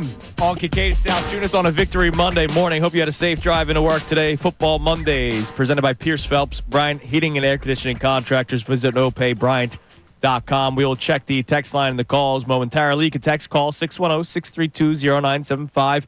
Same number for both. Our main topic today, main question for you to answer is, was this a down game against a bad team, or did we see what could be some flaws for the Eagles? And the majority of the conversation has been about the passing game. Yeah, I mean, it was a bad game. And bad. Are we expecting this to be the norm? No. But it was a bad game, and call it. I'll quote our man Ali from earlier today. I got to give Jalen love first, but no, you don't. Take the first part of the sentence out. You don't. There's nothing to give love for other than, hey, he ran the ball really well when he needed to. Other than that, Jalen Hurts had a bad game, except for the I will say the 2 touchdown passes were very good touchdown passes. Well, he was very patient in the pocket. Yes, and we don't normally see him throw into the end zone. That Devontae Smith play where he got tackled short of the end zone, sure. Those are the majority of touchdowns. It's tush-push, Saquon long runs, deep touchdown passes, or passes in front of the end zone where they find their way. Normally, he's not throwing it into the end zone, and he did that twice yesterday for 2 touchdown passes. And again, it's so crazy, and Ali's call is just one of them. The idea of, well, I got to start by giving Jalen some love. No. It's okay, because Jalen gets lots of love when he does good stuff. And by the way, we gave him credit for all the stuff he did well. I mean, it's like there can be balance. But there's no need to be leading with, let's give him some love today. No. And by the way, I saw it again, and I see it even on my timeline today. If you do not believe that A.J. Brown was voicing displeasure in that passing game, and you don't think that has anything to do with the quarterback, you're out of your mind. It doesn't mean that he thinks he's a bad person. It doesn't mean that best friends are feuding. But after that game, you absolutely know the frustration is there. And the number one frustration in the passing game was with the quarterback. Well, let's take a listen to it one more time. We played it earlier in the 6 o'clock hour. It's in a locker room, so obviously there's music and stuff in the background. But take a listen closely. A.J. Brown was being asked a bunch of questions about the passing game, because if you looked at A.J. Brown's numbers yesterday, not what we were accustomed to seeing. Sure. 4 catches for 43 yards was the final total for A.J. Brown, which is much less than what we are accustomed to seeing. Last week he had 5 for 66 against the Ravens, but remember, he was the big second quarter. Yes. When the ground game wasn't necessarily moving that well, he's the reason why they were able to get downfield and score a touchdown when they were down 9-0. Here's A.J. Brown postgame. Offense wasn't good enough. What are some things the offense needs to improve on? Passing. AJ, I know everybody wants to get in a rhythm. And Devontae was acknowledging that. You know, receivers, just like running backs, want to get in a rhythm. How hard is it as a receiver to get into a rhythm when you guys are only throwing the ball 20 times? Incredibly tough. It seemed like there was a moment on the sideline when you threw your helmet into the bench. What prompted that reaction? 3 and out. As a leader on this offense, what's kind of your approach this week in changing the result in terms of everyone, and not just you, a lot of the players on offense saying that this was just not up to the offensive standard? Putting our hair down and just going to work, doing the things we're doing and learning and growing. What are the conversations like with Jalen during a game like this, where maybe the passing game isn't everything you want it to be? Not too much conversation, honestly. I don't know. So he's not happy. And now I asked Andrew DiCecco earlier, is this something that's been brewing? And he believes that it has been. Yes, it has to be. But my only problem. Okay. So this week, 4 catches, 43 yards. Last week, 5 for 66. But again, the big second quarter. But 109 against the Rams, 65 against the Commanders. But Hurts threw the ball all over the place. It wasn't just him. 109 against the Cowboys. He got hurt in the Jags game. All right, but wait. He was running wide open yesterday, him and Devontae. Not just that first play. Various plays. No, I understand. It's an all-day long thing where you say, throw the damn ball. No, correct. But when I asked Andrew, I asked him if this has been brewing. I believe it has been. He's not having a bad year, though. Yeah, but the thing is it's when there's opportunities to make plays in the passing game. You know how the offensive lineman went in and said, hey, we got to run the ball at the bye week? Yeah. It's time for AJ and Devontae to go into the coach's office and say, this ain't good enough. We're not going where we need to go with this kind of passing attack. Now, here's the question. Let's fix it up. We've seen this in Nick Sirianni's tenure where a guy doesn't get maybe his number called all that much, so the following week you see the big game for him. Is this something where we see them next week try to focus in on A.J. Brown and Devontae Smith more, but you're playing a Steelers defense that doesn't really let you focus in on certain things. Yeah, They're a good defense. Well, the one thing I worry about with the Steelers is the fact is you got to get rid of the ball fast. Yeah. And Jalen Hurts, that is absolutely his kryptonite. Unless you do the A.J. slant route that for whatever reason they didn't run yesterday at all. They did the one. The one was sort of a, yeah. How about was more good. than one when it seems to be unstoppable? That would be really good, though, again, giving the ball to the best offensive weapon that you've had this year in the first quarter, which they are absolutely just they're adverse to it. And I have no idea what the hell it's about. But the thing is, that's why when we go back to, I understand what AJ's saying. It's hard to get a rhythm going when you're only throwing the ball 20-some times. But, yeah, it's because you're hand the ball off to Saquon. No, but it's not only that, though. But then there's not. Then they're calling stupid quarterback draws. Yeah. At times, too. Because when there's wide open plays to be made, receivers got to get frustrated. I agree. And right now they're frustrated. And they're frustrated with their quarterback. I just don't know if he was frustrated last week. Like, that's what I'm trying to figure. When did the frustration – is he frustrated because of yesterday's game, or is he frustrated because of yesterday's game because of a continuation of previous weeks? The Eagles are 8th in points per game. Yes. Would you argue – if I made the argument that the Eagles have the best offensive talent in the NFL, the best 11 guys, would you argue that point, or would you say top one or two? Top one or two, yeah. Okay. I would point to, obviously, the Lions. That it's ridiculous that they're 8th. Yeah. It's absolutely absurd that they're 8th. By the way, again, some good news to bring some smiles to faces today. The Eagles, first in points per game, first in yards per game in the NFL in defense, second in passing yards allowed, 8th in rushing yards allowed. That number really went up yesterday. And they're tied for second now in points allowed. They were 30th last year. So the defense is doing their job. But I never in a million years thought we'd be talking about the defense of the 2024 Eagles bailing out the offense. Yeah, nobody did. And they're doing it. They're bailing them out. They've been amazing this year. They only let the Panthers in the end zone twice yesterday.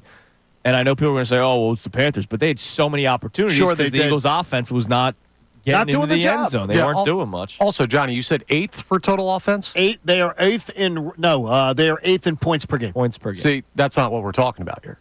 We're talking about the passing game. Do you know where there are in passing yards per game? What's it like, 30th? Or not passing yards per game, passing yards on the season. What's it like, 30th? 31st. Yeah. The only team worse than them is Drake May and the New England Patriots. Like, if I'm A.J. Brown, I'm pissed. I'd be pissed, too. And I don't think it's – and by the way, if anybody spins this as A.J. being a diva, they're out of their mind. No, it's not that. But, again, why – he absolutely has a reason to be pissed. That number alone, Andrew, gives him reason to be pissed. No, I know. But, all right, so you're 31st. So, they didn't go from top 10 to 31st. They've been trending this way for a long time. But what's part of the reason why they're 31st in passing? Because where are they in rushing? Are they 1? They're number 1. They're right. No. See, they're. What do you mean? This is BS because let's flip it to the other side of the ball. I know I'm going to use the thing you are focused on the most on defense. If the pass rush had the 31st most sacks in football, but the secondary was playing out of their mind, you'd still be talking about the pass rush has to be better. Okay. And that's what this. And the passing game does. The passing game does have to be better when the numbers, when the guys are open like that. Those plays Andrew, have to be made. And you have A.J. Brown and Devontae Smith, and you're 31st. I can understand if you say, okay, if A.J. Brown and Devontae Smith, you had them and you were 16th, 15th. Right. I get it. 31st, it's an absolute abomination. It's terrible. And more importantly to me, we talk about what do you think where the Eagles have been potentially exposed. The number one thing where I think they've been exposed is their game plan out of the gate offensively is horrendous. And as I said to you last week, a prominent NFL analyst said to me that the 15 scripted plays or whatever they go with is where Nick Sirianni is directly involved. And then Kellen Moore takes over the play calling from that point on. Take it for what you will. Oh, yeah. Take it for what you will. Plays are horrible. There's too many cooks in the kitchen. Let Kellen cook. I'm not trying to make any excuses for Jalen. It sounds like you are, though. I mean, and I know you're not, but I know you're not. Here's where I'm coming from. It sounds like. All right, so you want them to be, 15 or 16. Well, then that means they're not running the ball as much. So that means they would have to be like, what? 8th in rushing. How about That's not what that means. No, because they're still attempting the passes in the game. Be efficient in your passing game. Complete passes. Pull the trigger when you get a chance. All these quarterback runs, by the way, the rushing yards, some of the quarterback runs are because Jalen's tucking and running because he won't release the ball to open receivers. Yeah, and like you could have a 6-yard completion when there was a 60-yard completion out there. That's not a change in the game plan. The passing offense is what, average yards per game? I have the total yards that they've had this year. It's bad. Total yards passing. Total yards passing, they are 31st in the NFL. All right. That's horrible. I mean, that's inexcusable with A.J. Brown and Devontae Smith. Yeah, like there's no excuse to be made for it. And like the other teams around them, New England, Chicago, Tennessee, the Giants, they have no Carolina, wide receivers. Indy, bunch of quarterback issues. Jacksonville, Pittsburgh. Look who you're with. You should be better than this. Okay. And it falls on the guy who delivers the ball. It falls on him. Well, yes, but the other thing is, everything we're saying today, we still believe this team is heading for the NFC Championship game. We still believe they're very, very good. It's not like, the sky's falling, because people do hear that when we talk this way. But this is something that needs to be fixed. Right, it does. And when guys are open, he's got to hit them. I'm just trying to, all right, so you're going to take away some from the rushing, and I don't want them to take away from the running. No, you're not. What are you talking about? You just need to be efficient in the passing game. Yes. You're still going to have all those attempts that aren't connecting. That's true. You're still going to have those chances where you check down instead of releasing the ball and getting after it. You're not going to. It's not going to change that. I think this just always goes back to our original feelings on the quarterback. Well, and I kind of am getting what I kind of expect. Well, I just need it to be a little bit better. Yeah, but it can't be, dude. If you expect barely over 100, well, no, not barely. Correct. Well, that's where you're at. Well, I'm saying what's his season average of yards per game? 31st. Okay. 31st in the NFL. One team worse than them. There's no way to spin this. There's no way to find a positive in this. He averages 200 yards per game in the air this year. There's no way to spin this as a positive. I'm not trying to spin it as a positive. I'm trying to spin it as... But it sounds like you are, though. I'm spinning this as this is what I expect. I don't think Jalen Hurts is Joe Burrow. Wait a minute. This is what you expect? 31st? No, I expect him to be more efficient, and he's not being more efficient. Well, then 31st is not what you expect. No, you're right. What I'm not saying I expect him to be 31st, but I'm not expecting him to be top 10 either. But you just said, this is what I expect. No, you don't expect 31st.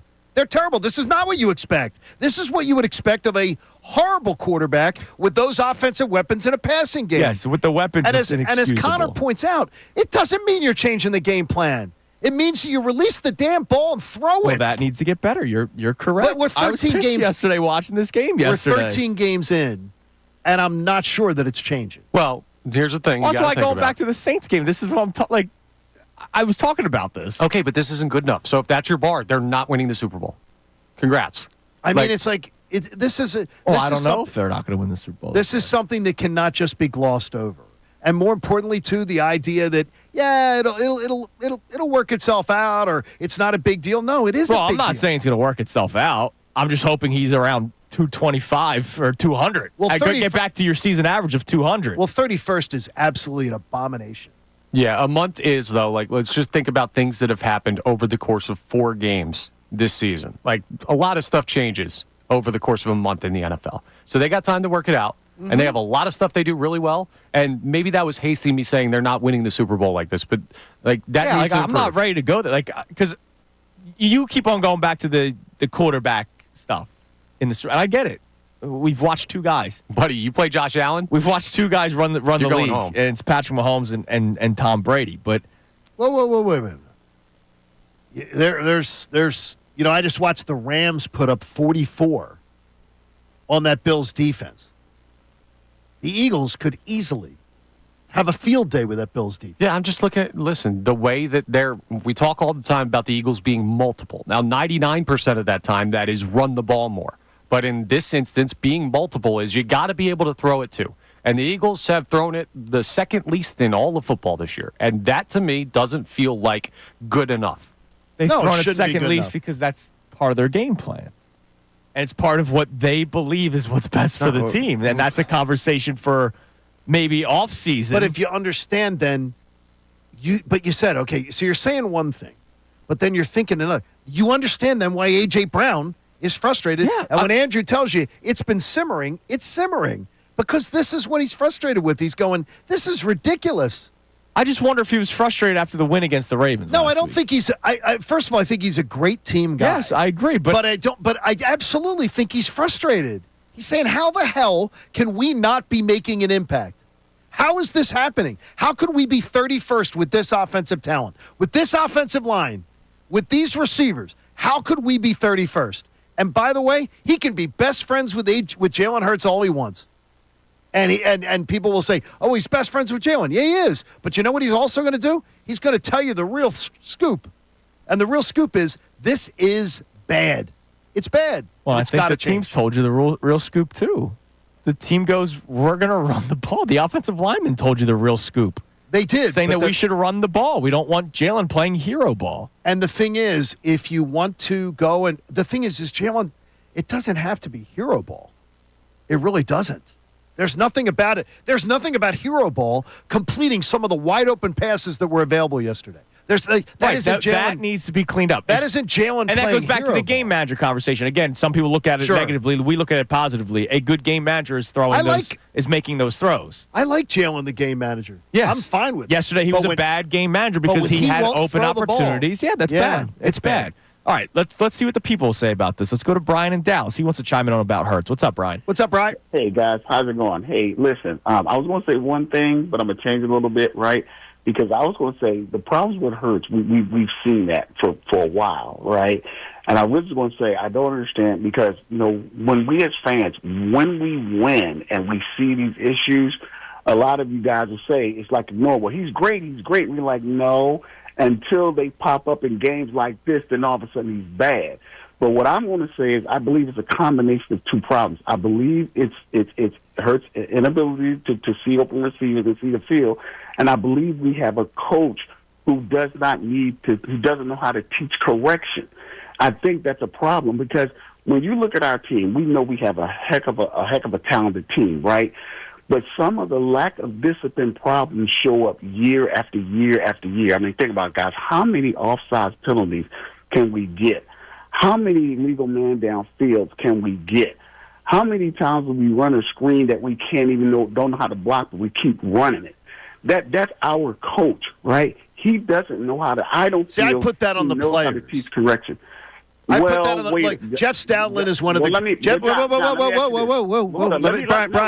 Hold on. I'm going to put Brian on hold. Brian's on hold. It's a conversation, Brian. Okay? So I'm going to talk to you, too. Jeff Stoutland's one of the best offensive line coaches in the NFL. The illegal man downfield stuff is on the players. All right. I guarantee you they're taught back to Brian. Let me make my point. Go ahead. Hello, John? Yeah, you're on. Okay, guys. Okay, I thought you put clean up on me. All right, let me say this.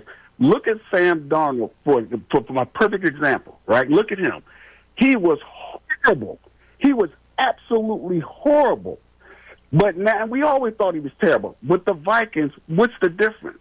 He has better coaching. That's what I'm talking about. Look at our defense. I think it's better talent. Well, yeah, Justin. I hear what you're saying, Brian. And listen, man, we appreciate the call. I'm not trying to hang up on you. There is much better coaching with the Vikings than the Jets, but Justin Jefferson exists too. That he's got to use. Justin Jefferson is a person. If you're blaming the coaches for the illegal man downfield stuff, Jeff Stoutland is the best offensive line coach in the NFL, the highest paid. He's the best. I do think it's It's on the players. I do think it's a hard what? Hard job to do the illegal man downfield because you don't know if Jalen's running the ball or not. Yeah, it is. It's difficult. So it's difficult. It's hesitation sometimes on the quarterback. Well, right, exactly. Right. So sometimes it's on Hurts, not just the offensive lineman. All right, coming up next, we'll get more of your reaction on this Jalen Hurts discussion that has come up this hour. And also, what about other people's grades of the players on the Eagles? NBC Sports Philadelphia did their post-game grades. We'll go through those with you coming up next. It is Kincade and Salciunas on a Victory Monday morning presented by Pierce Phelps, Brian Heating and Air Conditioning Contractors. Visit nopaybrian.com. We'll be right back here on 97.5 The Fanatic. Fanatic Sports update. The Eagles escaped the upset. I'm Connor Thomas, and this update's brought to you by Staples Stores. Your local Staples Store has hot deals and super low prices throughout the store on everything for your business. Save even more with the Easy Rewards program at Staples. The Eagles, well, they were on upset watch yesterday as they played the Panthers to a tight game, but ultimately it resulted in their 9th straight victory. 22-16, the final score. A last-second drive by the Panthers came up short, and it wasn't the most comfortable win. We know that, but Nick Sirianni still was proud of the effort that his guys put in out on the field yesterday. Even though there were times it was ugly, it's hard to win in this league. That team's been playing a lot better week in, week out. It's the NFL, it's tough, but our guys played hard for 60 minutes, and it showed up on that last play. Something else that's tough is breaking records, but maybe not if your name's Saquon Barkley. He is now the all-time single-season rushing record holder for the Philadelphia Eagles. 124 yards yesterday. He only needed 109 to pass LaShawn McCoy. So the greatest single season on the ground in Eagles history belongs to number 26. Now, the Eagles, they're also heading for the postseason. They clinched a postseason berth yesterday with some help, and there were conversations in the locker room after the game about a disconnect in the passing game, something that will have to be worked out before they reach that postseason mark. The Sixers took down the Bulls yesterday 108-100. Joel Embiid returned, had 31. The Flyers fell to the Utah Hockey Club 4-2. I'm Connor Thomas for the home of the 76ers and Flyers, 97.5 The Fanatic and 97.5thefanatic.com. Philadelphia 76ers.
on Kincade and Glad you know Salciunas. that time check. Here on 97.5, The Fanatic. All right, so last segment, and we'll get to some more calls and texts in a second. Last segment, we started getting more and more into the Jalen Hurts. He's, 31st? The Eagles' passing offense 31st. Is 31st in the NFL. And look, guys, I'm not naive. If you need if there's a game where it looks like you need to throw the ball in order to win, then yeah, you're going to want to get better production. Now, we all thought that the Ravens game would be one of those, and they didn't. They ran the ball. And they won that game. They won 34 or 24-19, and if anything, it was more like 24-12. 24-12, yeah. And that was supposed to be a shootout type game. The Rams game was 37-20. That was supposed to be a shootout type game. Saquon Barkley rushed for 255 yards that day. So I looked up a few things. So first of all, time of possession. They're fourth in the NFL at 31 minutes and 39 seconds. That's what they average out in a game. And obviously, Which a lot is of that, different than a typical Kellen Moore offense. right? And a lot of it is because it's run the ball, right? The Lions are right ahead of them at 32 minutes even. They run the ball a lot. The Chiefs are right behind the Eagles at 31 minutes and 35 seconds. They run the ball a lot, and they have Patrick Mahomes on that team. Yards per completion is something that I pulled up. The Eagles are 13th, tied for 12th, I should say, with 10.5 yards per completion. I don't know if that does anything for you. I'm just trying to either make you feel better or make a case that, yeah, they're toward the bottom in passing, but the offense is still somewhat prolific, like how they are in the top 10 of average points per game. So despite the bottom in the league of passing, they're still a top 10 scoring offense. And if you're talking passing yards, who have we gushed over today from last night? Josh Allen. The Eagles have more total yards than the Buffalo Bills this year. Okay. And we're talking about how the Buffalo Bills, God forbid you go up against their offense. The Eagles have more total offense than them this year. So I get that the passing numbers are down, but their overall production on offense is still top 7, it looks like, in the NFL. You know what this is? It's wild that this is the exact comparison, but it is. This is the Philadelphia Phillies offense. Okay. This is the home run. The boomer bust. It works. And it's not so much boom or bust, but I'm just saying, you could give amazing numbers for how productive that team was in the regular season. Right, you can make numbers dance. Well, it's not even that. They were really, really good. But in big moments, you want to have more that you're capable of doing, right, than just being a one-trick pony. And the Eagles are not a one-trick pony, and I'm not worried about their ability to do that on the biggest stage. But in order for us to feel more comfortable, there are going to be people who look at these numbers and say Jalen Hurts has to be better. And he does have to be better when there are open receivers downfield. And that's why we've been pointing out since the show started that he had a bad game yesterday. The reason why the Lions are still considered the best team in football, it's not just because of their record. They are 4th in overall passing yards this year. They're 4th in overall rushing yards this year. So in other words, they have balanced. balance. Yeah, they're balanced. So who's the harder team to defend? The Lions. I mean, this isn't hard. No. This isn't hard. Being 31st is unacceptable. Absolutely unacceptable with the talent you have. It's terrible. And that's still, again, has a chance to change. I'm curious. Go ahead.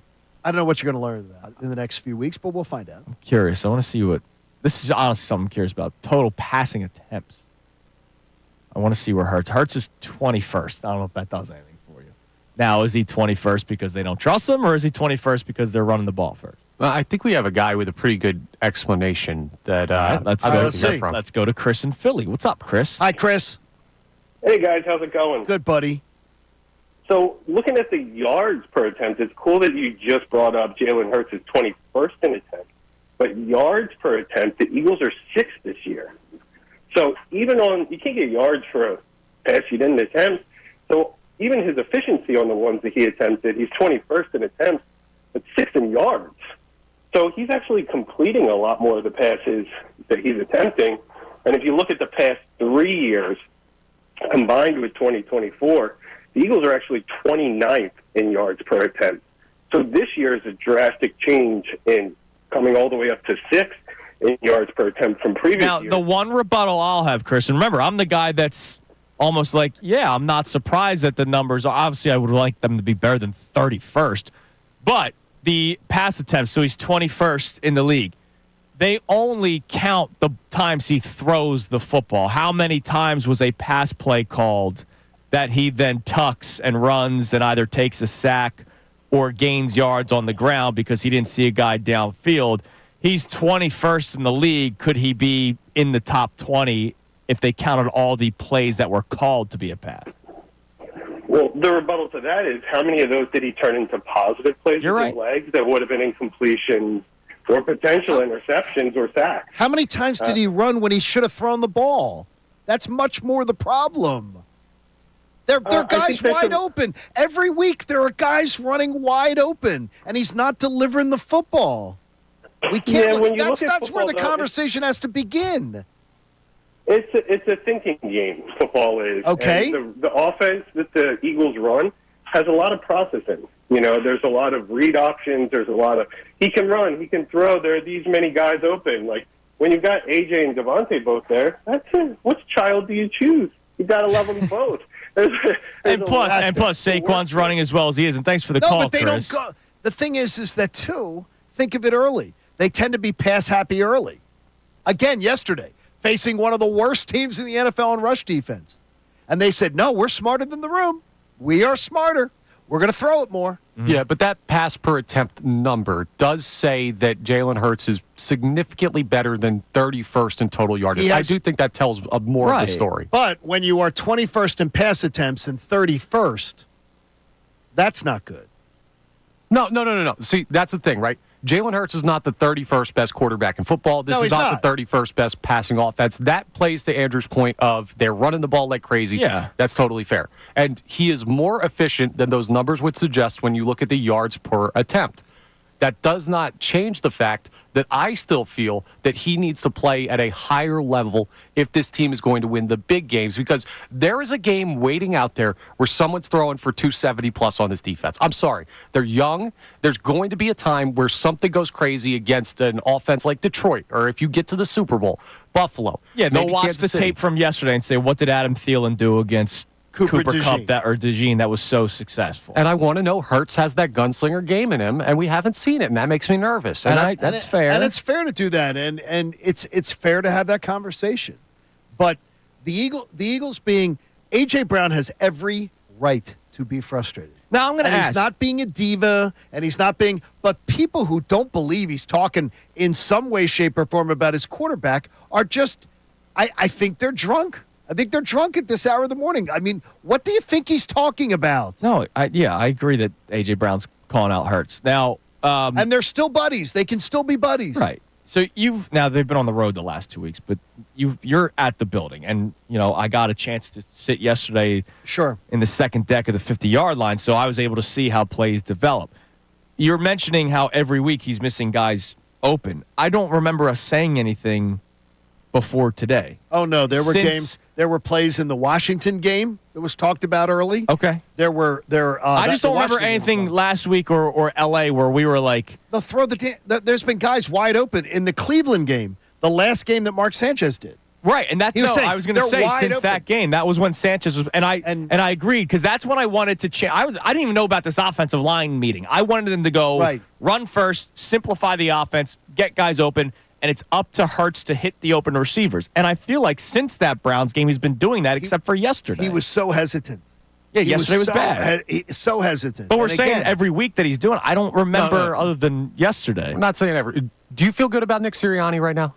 Do I? I feel pretty good. There's nothing, I feel pretty good. But in the back of your mind, do you still have that? Is he going to make one of those weird decisions? I know he will. Or have one of those games? I guarantee he will. That's what this is. Okay. I feel good about Jalen Hurts, but in the back of your mind, you still have this. If he gets in a shootout, can he do it? I guarantee you Nick Sirianni's going to do something stupid. At some point, he's going to do something stupid. Or, like in the Super Bowl, he's going to go, I've done something all year long, but in a big moment, I'm going to pucker up and not do it. I don't know that I'd guarantee it. They've won 9 straight. And I know there are bad games in there, but I don't know that I guarantee. But it's something. Okay. It's in the back of your mind, I right? guarantee it. You don't. I guarantee it will go. Remember, the reason I guarantee it, Connor, is because he's not going anywhere. And we've already seen his nature. He's going to regress. Are you saying this year? Yeah, at some point he's Okay. going to make a decision that we go, what the hell are you thinking? Because he does it. It just what happens. By the way, NBC Philly, they did the grades by position. What was it? Every position, there's only one that didn't get at least a B. Hurts got a C. Now, special teams got a B, but of course the big punt was part of that. If you were just doing Jake Elliott, he fails in his limited attempts. But Jalen Hurts getting a C yesterday, I think that's a fair grade. I think it's I would have gone C-, but C, that's Well, they're fine. adding the carries, too, That's which were fine. some Yeah, 3 big total runs. touchdowns, no picks, no turnovers. C's fine. Didn't turn the ball over. Yeah. You know, I just don't like C's. I'm not Andrew Salciunas at Temple. I Listen, want an A. man, that's all I needed. That's all I needed to get to this beautiful industry. All right, coming up next, the Kincade Salciunas Key 3 best minutes from today's show on a Victory Football Monday. Mike Missanelli Show coming your way at 10 o'clock right here, 97.5 The Fanatic. Eagles head coach Nick Sirianni on their win over Carolina. We did the things that we needed to do.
Kincade Salciunas here on 97.5 The Fanatic. Before we get to the key three, my man Lenny has checked in on the text line. Connor, you know Lenny. We've played hoops with Lenny. He texted in. The personal text line. I won't give that number out.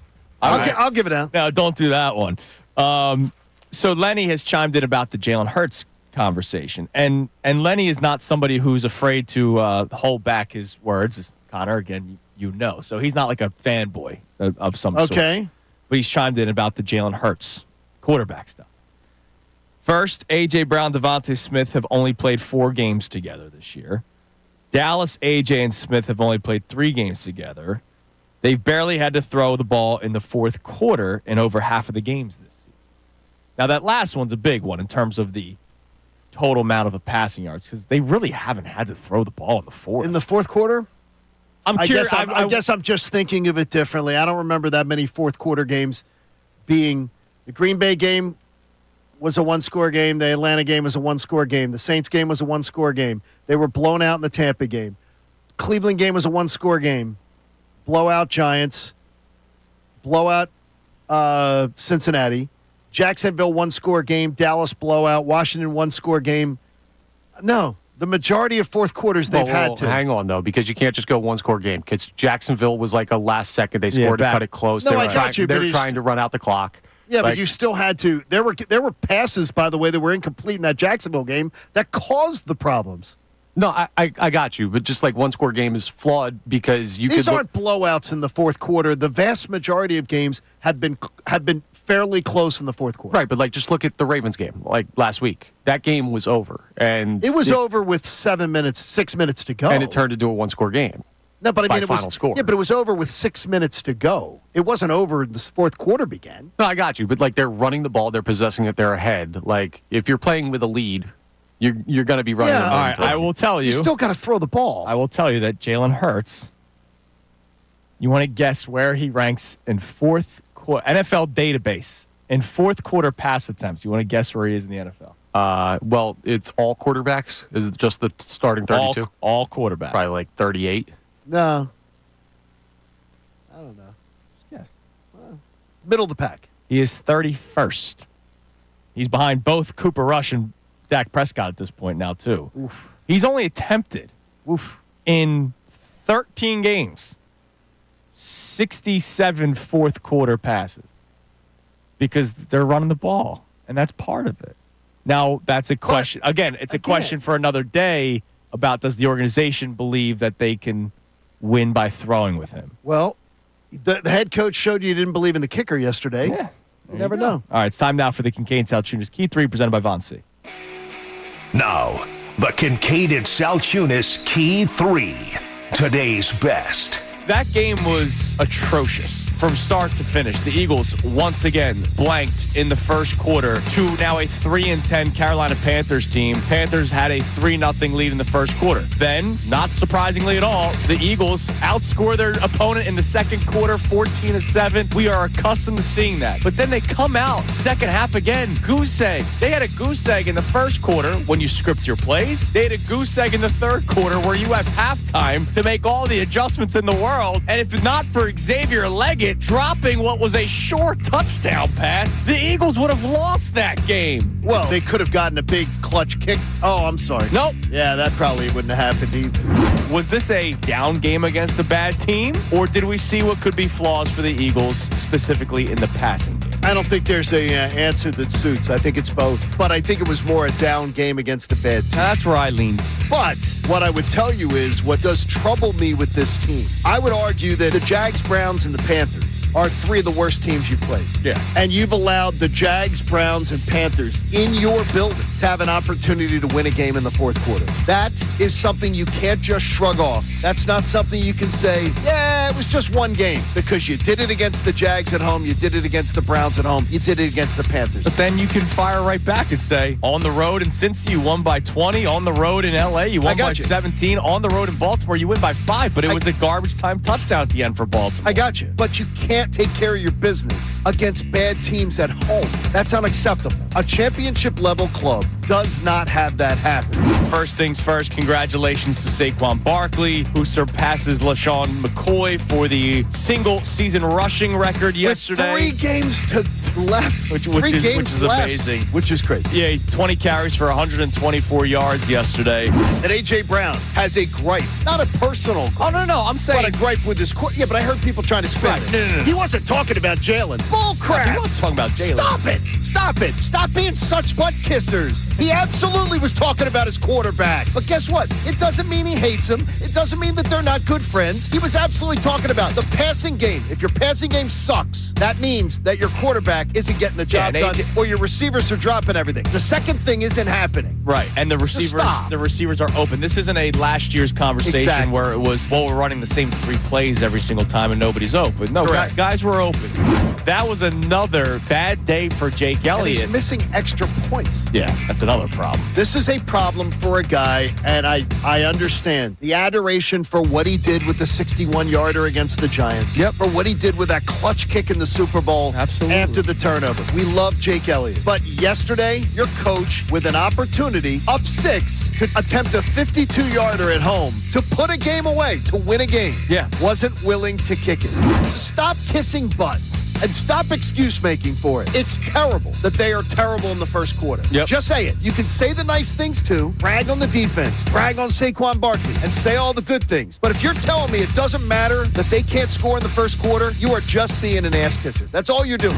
In yesterday's game against the Carolina Panthers, Jalen Hurts was the worst player on that field, and he had no excuses to be the worst player on the field. When the first play from the line of scrimmage, A.J. Brown is wide open. It would have been an easy walk-in touchdown.